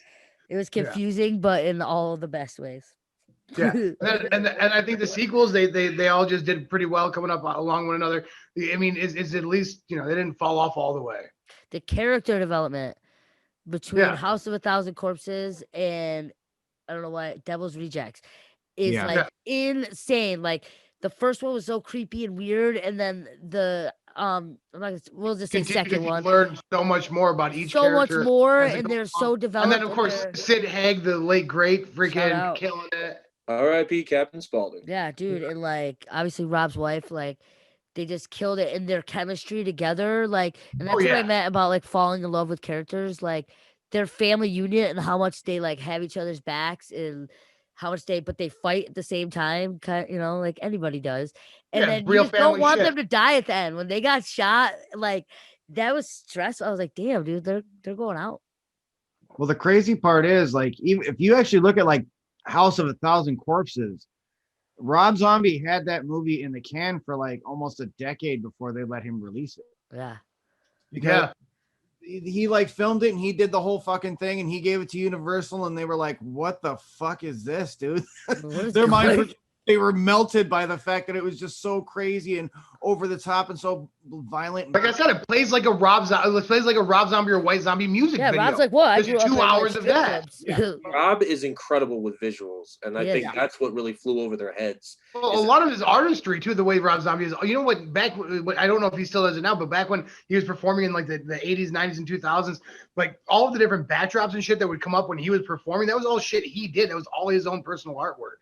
Oh yeah. Like, does anybody here remember the movie Beavis and Butthead Do America? Oh, hell yeah. All right, there is a sequence in that film where I think Beavis eats like a mushroom. He starts freaking the fuck out. He starts tripping. Yeah. Then there's a whole music video that starts with all these friggin' like monsters and like disgusting things from everywhere. That was all Rob Zombie. He did all the artwork for that entire he did? Yeah, he did. I didn't know that. He's so fucking good. That's crazy. Yeah, obviously it's well known that he grew up in like strip clubs and like brothels and shit, and like you can see the influence in his movies, like just Absolutely. like and it gives him a real Anton LaVey kind of feel, the way that LaVey grew up in the same kind of fucking atmosphere. It just gives him that same kind of feel coming into a whole different new millennium, especially with the 80s and what that meant for like horror music, with White Zombie and shit. Oh yeah. Can't wait to do a horror music episode. All right, was that it? Dave, you have that was it for my top, yeah. I think No, that's remember, it for everybody's top, right? I have like 2 runners up, but I don't want to like make this go any longer, so we can. Yeah, I have some random honorable mentions. The podcast is only 2 hours. We ended at 11, so we're gonna have to kind of cruise through our. Well, I'm gonna go pee real quick. We'll say Ryan, it's the first one or whatever. All right, I'll start with mine. All right, so my least favorite movie, we'll continue to talk about Rob Zombie, is 31. I was not a fucking fan. I didn't like the storyline. I felt like it was predictable. I didn't enjoy that little dude that was in it. I didn't like how they were. A little Spanish Nazi. Yeah. I was like, I didn't know what to call him, a Nazi or mini Hitler. Yes, I didn't. I thought he was funny, but I just didn't enjoy his character development, and I didn't enjoy the flashbacks to the 3 people like looking into the room or whatever the fuck was going on. I watched it twice, and I thought I was gonna be less confused, but I just didn't get how that was a good movie. I mean, one of the reasons why I kind of liked, I do like the film, but at the same time, I think it was Rob trying to actually stay in his lane of horror, but he was also trying to like see if he could make a film that was still like today's horror movies. Because if you really look at that film, it's almost similar to The Purge. So I think what he was trying to do is he was trying to make his own version of The Purge. Right. He's trying not to make a remake. He's trying to make a Rob Zombie original, but what do you think, Dave? I actually tend to agree with. See, I didn't think it was really a bad movie, but I kind of followed Rob making it. Like he crowdsourced it and everything. Right. Like at one point in time, he was actually offering, as part of his crowdsource, like if you gave him a bunch of money, you could like be in the movie or some shit like that. And Yeah, I remember watching Twisted try to fund it, 'cause, like, and then Yeah. everybody thought Twisted was gonna be in it. So I mean, I Yeah. actually thought it was a decent movie overall. What movie was it? Sorry, 31. I hadn't seen that. Stuck with the since we were. It was actually next to my list for my lowest 5, but stuck with the Rob Zombie feel. Yeah, I just said I just didn't get the movie. I didn't enjoy it. I thought that all of his movies were better. It's the least favorite Rob Zombie film, and I just don't.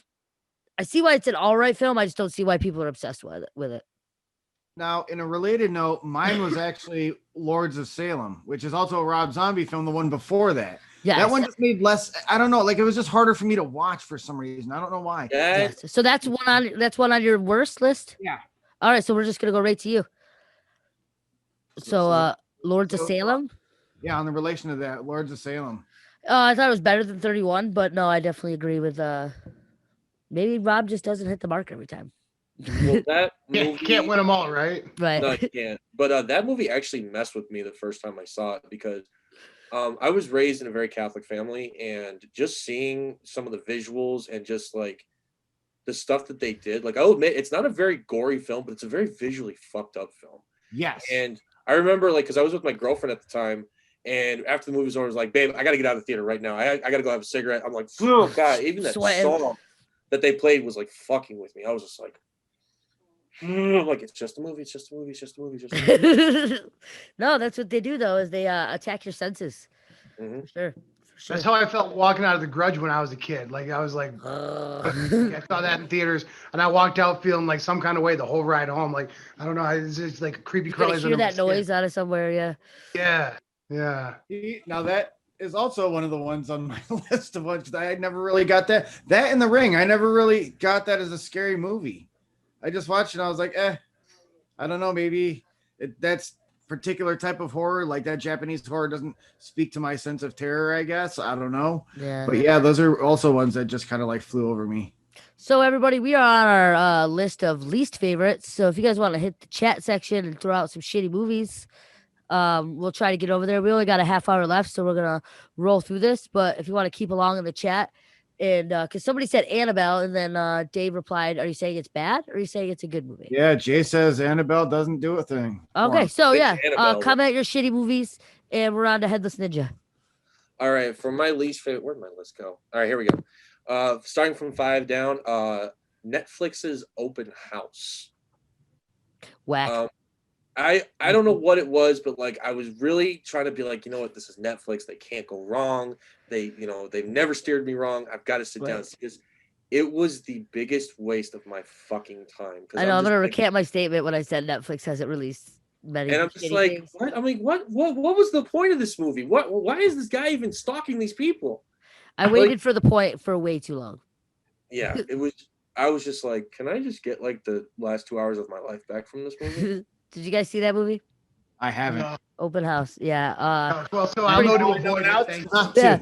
If you want to check it out for research purposes or just referencing, You've been warned. You've been warned. It's pretty bad. It's pretty pointless, and you're like, it's gonna get better. It's gonna get better. Like, and it's just no. Yeah. All right, Captain. Again, I don't think it's actually. I don't even know if I would call this a horror movie. But I was scrolling through, like I said, the streaming services earlier, and looking at like, oh shit, like I think I fucking hated that movie. It was Warm Bodies. It was a play on a zombie movie. Yes. Oh, okay. I know what you're talking about. Absolute garbage, just trash. They started getting their emotions and their feelings. It's like a fucking rom-zom. Yeah, that was Hollywood just trying to like, let's make a romance comedy with zombies. Yeah, it's fucking god awful. You know, honestly, that wasn't even the deal breaker of that part of the movie for me. And again, spoiler alert, the deal breaker is they're basically coming back to life. Like they're not even zombies at the end of the film. You know what I mean? Yeah, exactly. There's real people again. Yeah, so Everything's fine. became I think like a they stole Goosebumps. that actually. Like a Goosebumps episode or something. yeah, like a worse than Goosebumps. It was, yeah, I agree with that one. I forgot that was it was horrible. I think they stole that concept from the movie Daybreakers. Yeah, maybe.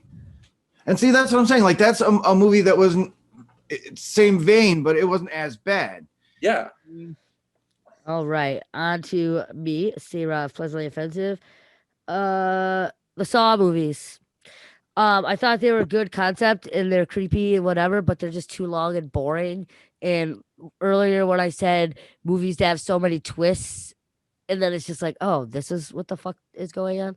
Um, it's just The boring. And I first movie as showed a standalone, though, I thought was really good, but the rest of them, they just piled the on too much. right. The first one was like, holy shit, like, but then I showed it to a 14-year-old and they were like napping. Like they didn't give a fuck. Like it was just too much. There was just, I don't know. It was just boring. After like I could only watch it once and then you watch it again and you're like, all right, how long am I gonna watch these guys like squirm around on the bathroom floor? Where like Scream, I would watch that all the time and jump every time they jump out of the closet. I mean, unless you're like obsessed with like franchises, like a lot of people are. Like when it comes to the Saw films, I like them all, but I will admit some of them are like, I would have to say Right. maybe 1 through 3 are like the best out of all. Right of them. there. Pretty much Exactly. the original trilogy is where it's at. After that, it becomes effectively super repetitive. You know what I mean? Yeah, too many reaches, just like kind of like Final Yeah, how many times can you tell the exact same story? Right. The first trilogy, it plays into. I mean, it basically wraps itself up as it goes. I mean, the other ones still tie themselves in, but yeah, it gets worse and worse. Now, the one thing I will say cash cow on it. and that's the thing. That's the other thing about the Saw series is much like the Scream series. It's one of the few that gives you a bankable character that has been able to transfer over in our sort of modern times. So you got to give it credit for that. Right, the guy on the bike and shit, for sure. Right. Jigsaw, definitely, yeah. For puppet sure. dude. All right, Dave, on to you. Well, again, it's like stuff like the whole entire Human Centipede thing. I still can't stress how much I hate that movie. It's really bad. So, yep. I don't doubt it. That's on your list? Yeah, always. All I hate right. that whole entire. It's always bottom 5. Yeah, because like I said, it's not. It to me really doesn't fall into any. It's basically a really long version of like Two Girls, One Cup. It's so fucking weird. You know what I mean? What's that movie, Spit on Your Grave? Oh, I Spit on Your Grave. Yeah, that's fucked up, yo. All right, Headless. All right, for my number 4, Jason X. Yo, mine I too. was just talking about the space one. That's the only one that's cool because it's the only one that's different. Exactly. I mean, look. Like, always say the old saying, you're just beating a dead horse. Yeah. Like, here's the thing though, with certain franchises, you can push it to an extent. But like when they did like, oh, we're gonna put Jason in outer space. I'm like, outer fucking space. Is this shit? Right, yeah, Jason in space. Yeah, exactly. The dude with mommy issues. This is in space. Exactly. But when I watched it, I was laughing like 80% of the time because they put more comedy into this horror film than they did any of the other Friday the 13th films. Like, oh, what happened to Kicker? He's screwed. Oh, Jason X. That's so Jason in space. That's so weird. I think we all agree. Oh yeah. Yeah.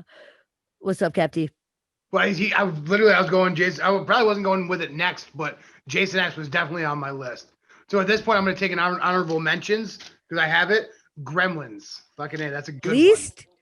No, top. My favorite. Top. I don't have any honorable mention bad ones. Oh, so your honorable mention. Okay, Okay, I see. yeah. Yeah, hell yeah. It's one of my favorite Christmas movie too. Yeah, because I'm like running out of ones I dislike. I'm more. But does that count as a horror movie? Why does it not? They're killing everybody. The dog gets tied up in the fucking shit. Like it's Yeah, the mom Oh, yeah, and the fucking thing. Yeah. Well, yeah. Actually, if you read the original script to Gremlins, it actually really was a horror film before Steven Spielberg did it. Yeah, Yeah, the first hit it, and he's like, "You ain't trying to scare my kids." Exactly. Right. Let me add a little bit of Christmas. Since you said Jason X, I want him to say something. No, for sure. I'm gonna go with the Jason franchise overall being on my least 5. I'm not a fan of the Jason films.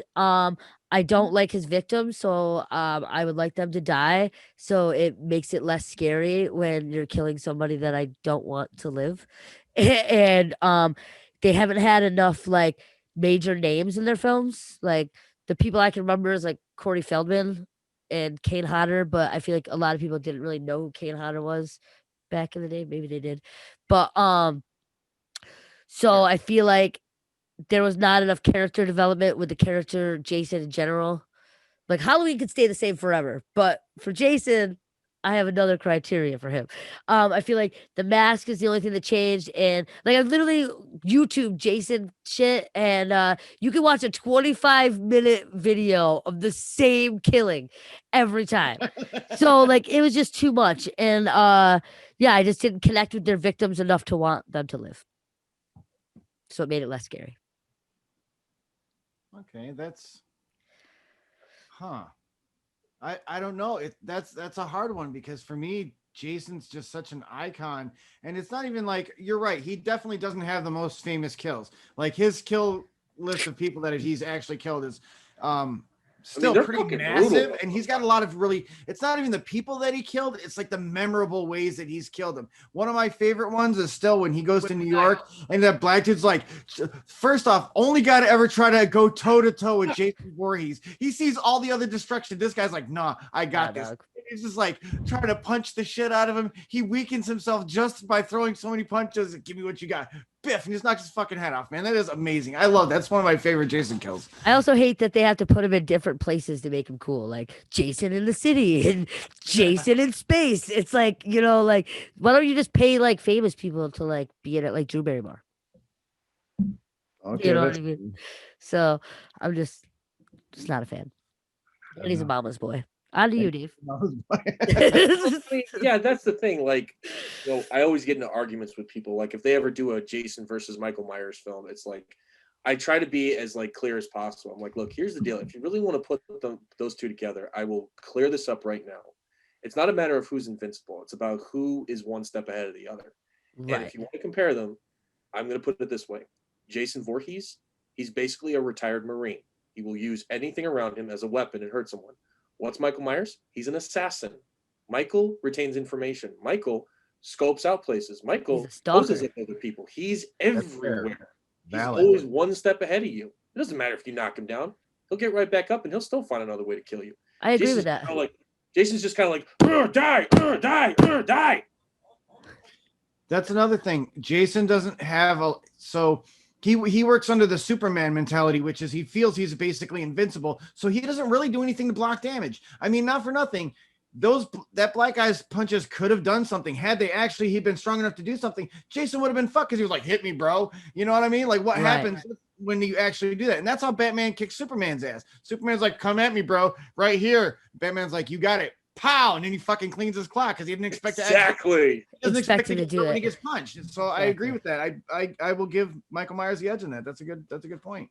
Mm-hmm. I'm with it. So Dave, it's on to you for your next one.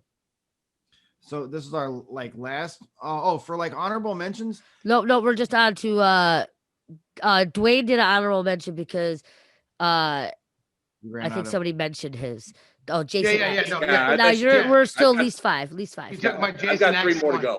Yes. I definitely had Jason X as the Thing. Yeah. The Thing. No, not the Thing. I had Jason X as one of my least. And so then I just went with the Jason series in general, and now it's your turn with your least 5. You know, as much as he's like sort of a thing, I've never really been a fan of the Pumpkinhead series, honestly. Same. I don't hate it. I just never got into it.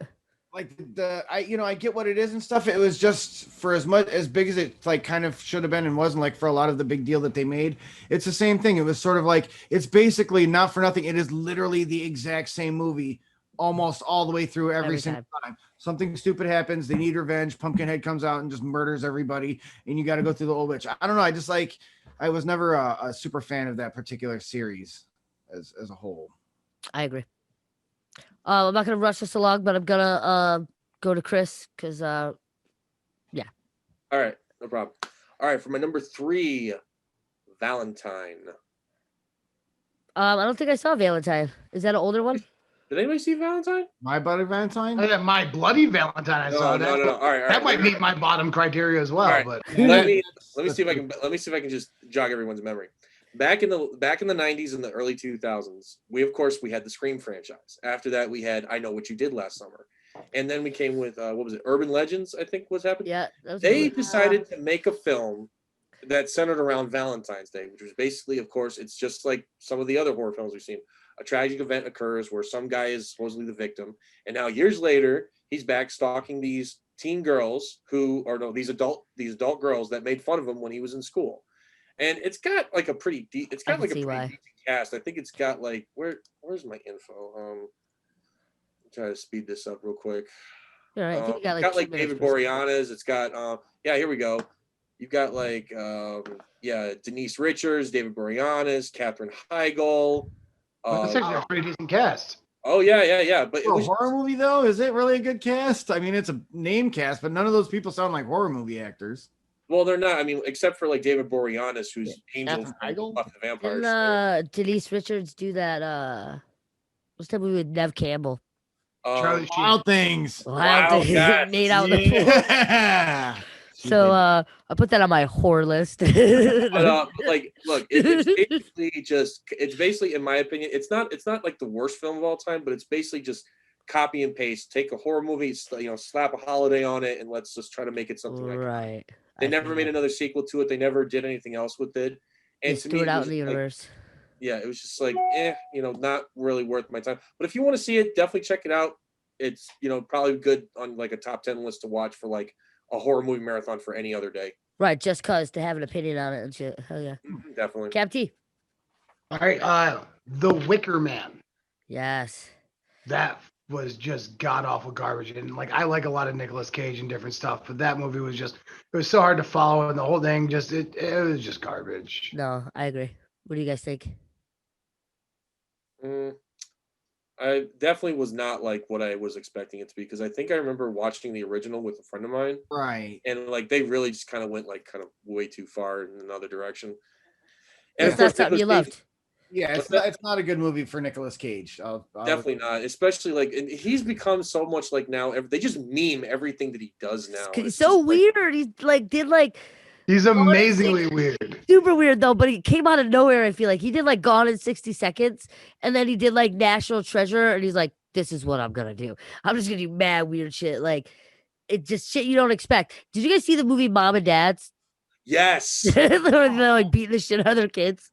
I'm just like, do I need to worry about my parents coming to kill me? It's like it's not a zombie film, but think like a zombie film, but your parents aren't like fucked up or eating you. They just want to beat your ass for no reason. Like the parents. Wait a minute. That's not what parents usually do. That sounds like my parents. No, I mean like fits away, not beat your ass, like kill you. Like they just like, hey mom, hi dad. Dad just grabs you, like throws you through the wall. I guess that does happen to people, but like they want to kill their kid. Tuesday. Like, there's just no rhyme or reason. Like, and then it's happening to the whole town. Wow. Okay. Yeah, that's crazy. Yeah. So it's like some weird like white noise effect that happens. It's on Hulu or Netflix. It's not one of those, but it's Nicolas Cage. So Wicker Man, definitely lame as shit. If anybody wants to rebuttal, ruined Ghost Rider. He did ruin Ghost Rider. Jay Carson does have a good question though. Nick fucking Cage in a fucking leather coat. Jay Carson, what's up? What's an actor that has not really done horror that much, but we think would be an awesome horror actor? Like who would nail it out of the park if that hasn't been in a horror movie yet? Courtney Cox.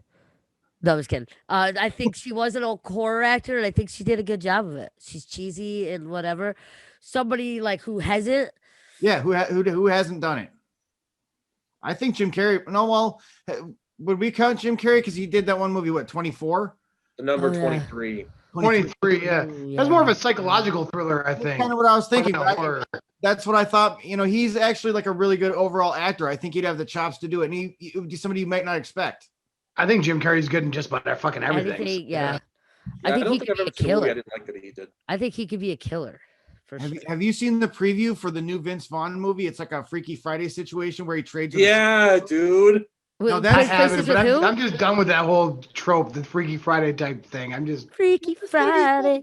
Is it my turn? Yeah. Okay. I'm gonna go with Bird Box. That shit was so terrible. Like, I understand if you have little kids and the world's like, you're not allowed to talk or see, and you have to like keep your kids quiet or you're dead, and your kid's like, why? You know what I mean? And you like, I totally get the concept. So for parents, I get why it's scary, but like the rustling of the bushes and like I'm not a huge fan of entity movies where you don't really see the thing that's killing things or causing it. I just like The Happening. Yes, it's the That's same actually my movie. number one hated movie. I thought that movie. That almost made my bottom for real. That's Yes. I mean, the one thing that people forget about horror films is like, even if you're not showing the monster, you eventually have to show the fucking monster. You have If they- to. Yeah. That's Or what they you did just to Jaws. ran out of budget. It's like, oh, it's just gonna be, it's the wind. Yeah, the outta here, bush bro. rustler. That's the one thing I did like about it, though. The idea of the Earth fighting back against humanity. Like, I feel like humanity is kind of like a plague to the Earth. And then That's MGK was did in like there and he about it. just kept saying, "Holy fuck, holy fuck!" Like he just like his line was "fuck" the whole time. I'm like, was Amo? And then I don't even know where his character went. Like, did they Well, they even, just like he took that hot girl and they just bounced. they just left? Like, I just think they Yep. could have killed him.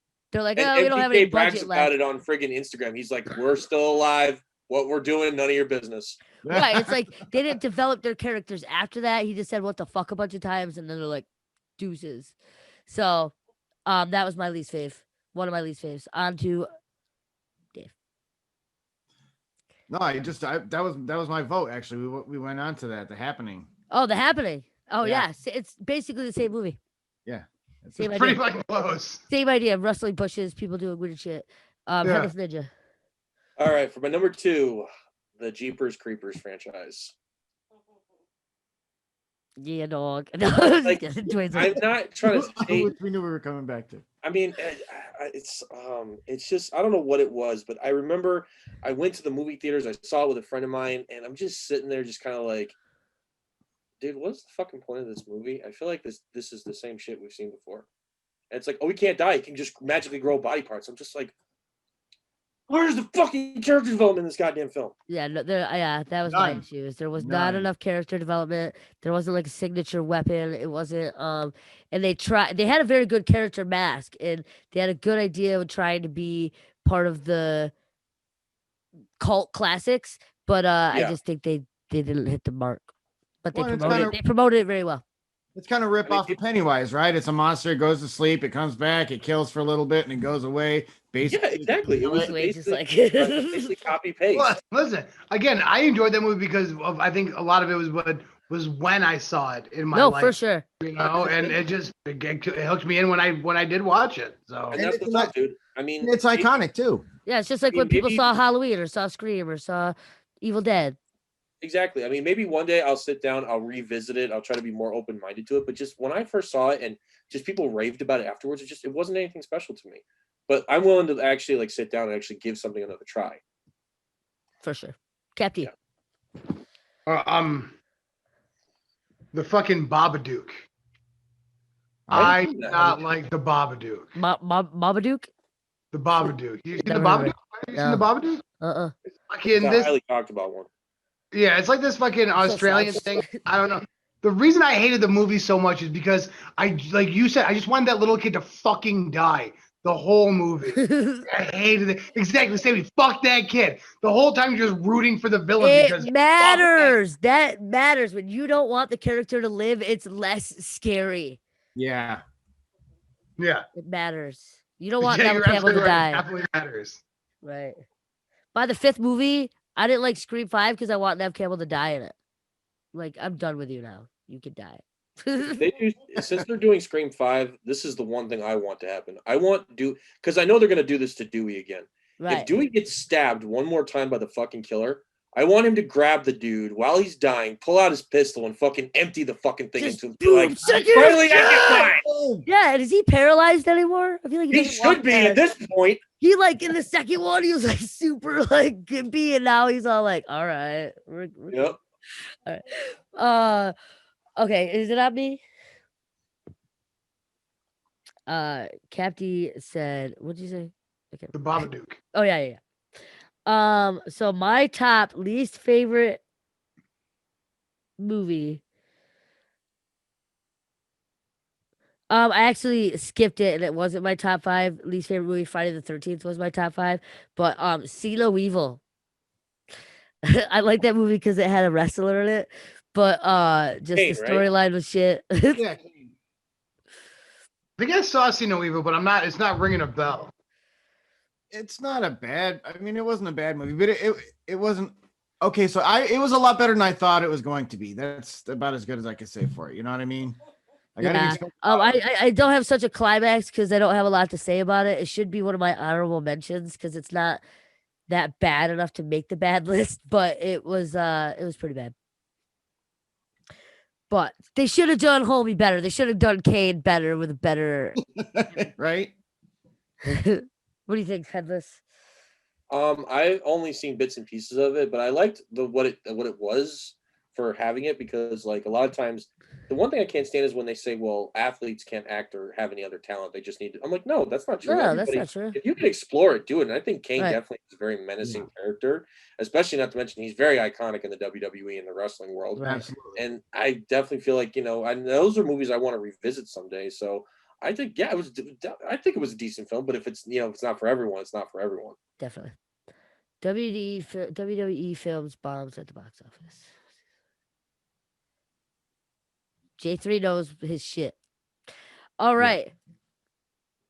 The chat keeps Dave. saying The Nun. The Sorry, I didn't mean to interrupt. Yeah, the chat does saying The Nun. Who keeps saying that? I The love chat. that. Yeah, Which I haven't seen The Nun, so I can't comment on that. I I'm haven't not seen on that. it either. I haven't. But We'll have to read it. That'll be one of the movies we That's review. part of or the something. Annabelle series, right? Yeah, That's I part of believe the Conjuring series too. It's a whole universe in itself. Yeah. so. My main one that I disliked was the movie Mother with Jennifer Lawrence. Has anybody? Oh man, Yes. that movie, like I was so fucking confused by that film. Like it That's was what Yeah. I'm saying. Like when you watch the trailers and all the other stuff, I was like, okay, this looks like it's gonna be I don't know, maybe she's giving birth to the Antichrist or something weird like that. This cult shows up and everything. But then as you watch the movie, it's just like extremely difficult to follow, and there's no real payoff. It's difficult to watch. Yeah, and at the end you're just like, huh. Oh, You know what I mean? right. It's very anticlimactic to me when I watched it. So yeah, that's one of the ones I just, when you're watching it, you're just expecting something to happen. It just like never does. It never really, you never get the horror film payoff. True. I always wonder if they wrote it like that, or they run out of a budget, or people just don't know how to end a movie and their homies don't want to tell them. I don't know. They're like, yeah, no, that was dope. And they're like, I don't get it. I honestly thought it was like just this giant party that just got out of control to the point where I'm like, you know what, the world's about to end. Just fuck out of here with this shit. So true. All right, Headless. My number one, Slender Man. I haven't seen that. I seen it, bits and pieces of it. I didn't see the whole thing. All right. Basically, the reason why this is my number one is because when I was in college, Slender Man was all the rage. It was the hype. Like everybody was talking about, like, yo, play Slender Man. Yo, after class, come over to my dorm. We're gonna play Slender Man, or come over to my house. We'll play Slender Man. We'll do this and do that. Like, I'm like, okay, I played the game, and I got further than most people because they're all chicken shit to play like horror video games. Ugh. And I was like, okay, this is dope. This is a really creative story. They waited years to finally put a movie out, and I'm like, I got to go see this movie. This was the big thing when I was in college. And when I went and I saw it, I was like, fucking garbage. Trash. Terrible.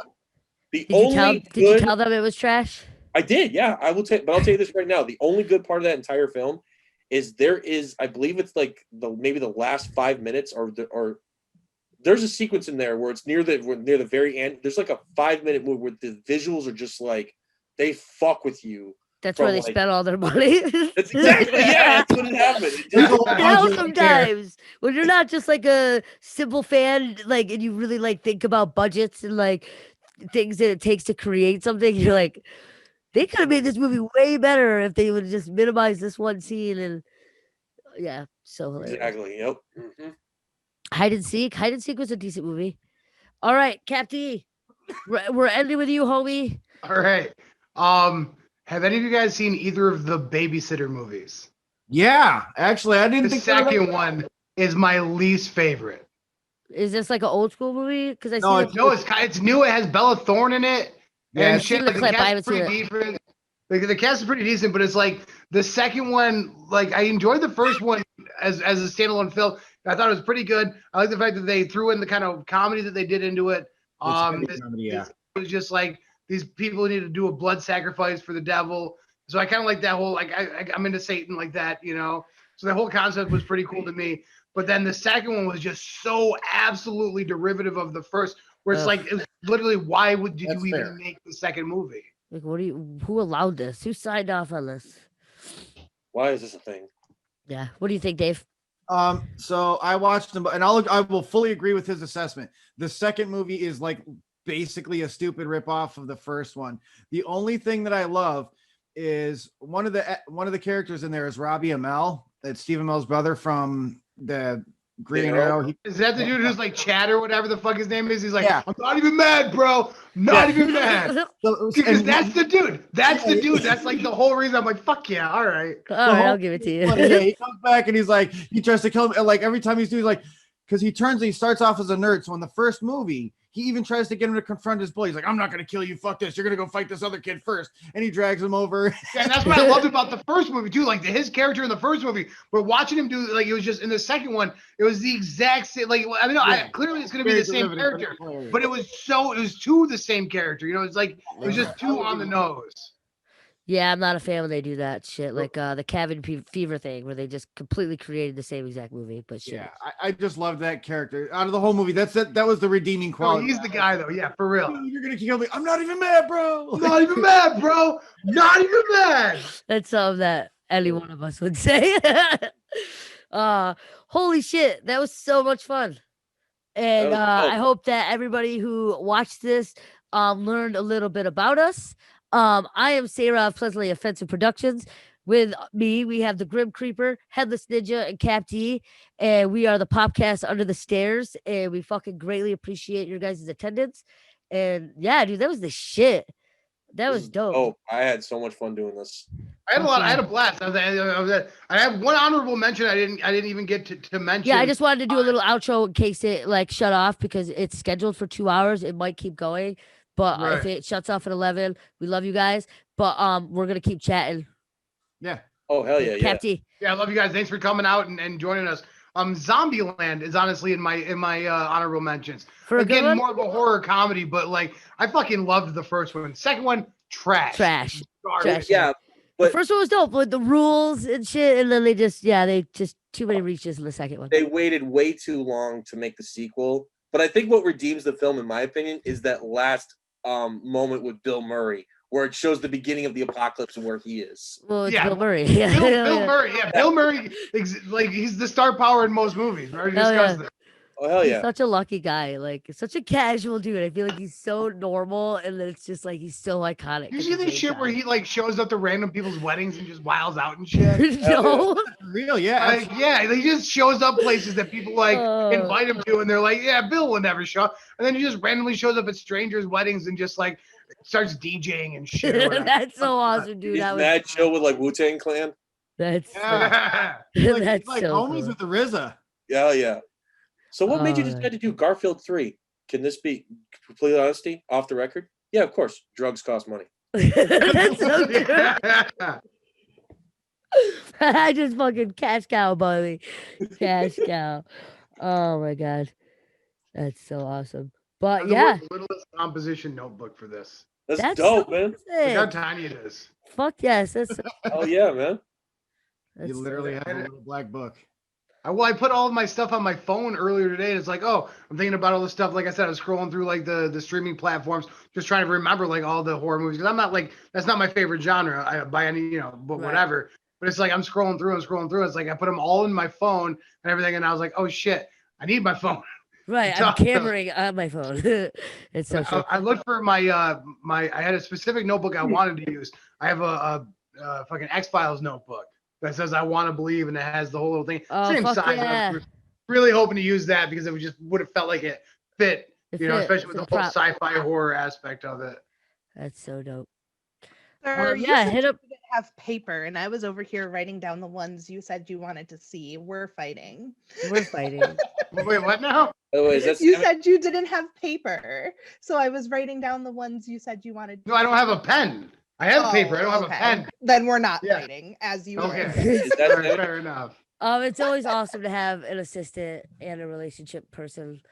She's Great, pretty but fucking then they great. get bossy and pretend they're not the assistant. I'm just kidding. I do have a few honorable mentions. I just want to see if this is gonna cut us off at 11, so we're gonna roll till then. But Do it. Jaws. Just for movies. Is that really a horror movie? That's what I wanted to Yeah, discuss. absolutely. And then The Oh, Boy. definitely, yeah. You see the movie The Boy with Brahms? I have not, but I did see that there's a sequel. Kind of made me want. Okay, the sequel's not bad. Is the sequel called The Man? No, No. it's still The No, Boy. it Should be. I'm Dude. sorry. The Boy too. So it's basically this doll or whatever that like does fucked up shit, but you never really see it move. And then the end of the movie, it ends up being the person in the wall, like moving the doll apparently, and then it just ends there. It's like one of those movies that end weird that it just comes out of nowhere. And then I don't know. It was just weird and maybe So that's the something payoff of the movie is it's not really the doll. It's actually like a kid living inside the wall or whatever. Yes. Mhm. Like somebody like stuffed the kid in the wall and then they moved and then people who bought the house like So, but it's like the ghost of the kid. Then it's not actually like a little kid who's doing the bad shit. it's No, like there's the a guy grown grew up and man it's like in the walls. He yes. grew up to a man. He became a man. Yeah. So he's not even a boy anymore. Again, But it the should be boy a is man. the doll, but the whole movie was about this doll and it like subtly moves. And then like you never see it kill anybody. Maybe Sammy can explain it better why it was shitty, but Aren't they there to babysit it though? Isn't that what the girl's there for? She's there to Yes. babysit the doll. Okay. Oh, So the hot chick from The Walking Dead gets hired as Laura Cohen. So you gotta be a little more specific. There's a couple of hot chicks from The Walking Dead. the one with the annoying sister who dies. Okay. Cohen. Maggie. Yes, thank there you, you go. that one. So she gets hired as like a nanny, but she is there to nanny a doll named oh yeah, so Brom. like you have to take care of it and dress it. Yes, be and there's nice like to this it. very specific list of things she needs to do while taking care of this doll. But as she's there and like she has to dress it, she has to feed it, she has to like read to it every night, she has to play music for it, and she's just like, fuck it, YOLO, I'm getting paid, just like whatever. we would do. And, Just like fuck Hey, you just down. like, this oh, is a do sweet this. fucking Paycheck's gig. a Like, paycheck. We all do that fuck shit. yeah. Right. Shit, I mean, I'd you do wouldn't do it it. to a human, but it's a fucking doll. Right. I mean, hope you I'm wouldn't black, do so it. I'd be like, fuck this. I know something's up. I'd be yeah, out. I'm But the first one dead. but anyway, so she's doing it, but then the doll starts like moving around the house and shit. And she's like, this is kind of suspect, but again, I'm getting paid. So she just starts noticing like weird shit happening. And long story short, basically, there's a grown ass man that's living inside the walls of the house. Wish.com, Jason. This is like, huh? That was Wish.com, Jason. But it was like the Right. last 10 minutes Right. of the movie you found It's this out. literally, yup, it's the very end of the movie, and it's so disappointing because it would have made for like this really interesting Right. plot. But it's almost like the twist whole if they movie where you're done- waiting for the doll to act, and then it's like this dude in the wall, and then it's over. And then the second one, you think they're gonna develop the dude in the Second wall, one was but they so don't bad. develop the dude in the wall. They only develop the child. There is no dude in the wall. There is no dude There's in the wall in the second nothing- one. The second He's one, the done. child's He has actually- nothing to do with it. The child's like Yeah. psychologically fucking with these people by the house, and their child Mhm. digs up the doll out of the dirt and like keeps it, and like it's like a tune that he can hear, and it's like psychologically fucking with the kid, and then eventually the kid wants to like fuck up the parents and shit. And he's like, save me. And he like throws him in the wood fucking burner and shit.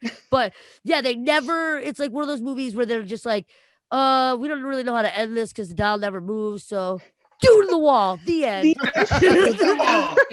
The issue with going though from the first one to the second one was that you sort of assume after the first one that the doll was moving because this dude was coming out of the walls and moving it. around their house. That there which is was creepy. nothing supernatural about the doll, that there Right. was this actual human explanation for why the doll was moving around. So then how the fuck in the second one is there now this supernatural component? They're like, all that's right, we're just going to making develop the doll move now. around? It made no sense. We're gonna you pretend we can't know how to end explain it. it away. Right. And They then pretty now much- all of a sudden there's a ghost. They pretty Like- much made a second movie for 2 hours long to end the first one. Basically. I mean, that happens more than you think. Like with Hollywood films, is they'll have a good thing going, and then it's like, yeah, we're just gonna do a complete 180 on this next part. Oh yeah. Yeah, I just don't understand if they I think a lot of that comes down to too many hands in the cookie jar. Somebody's just looking to get their paycheck.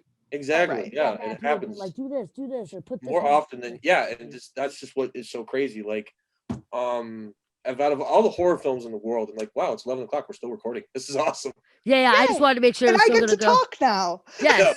But, Somebody else wants I- to tune in with some shit, you know.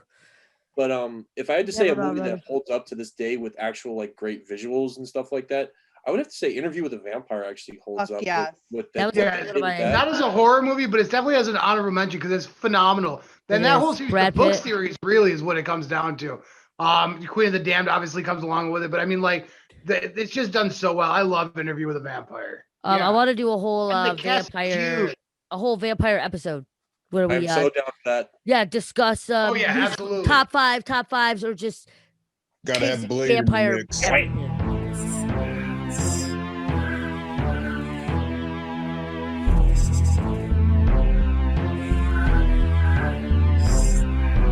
Ghouls and goblins walk the streets, not to hunt for candy trees.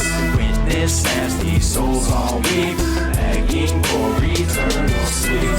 Ghouls and goblins walk the streets in the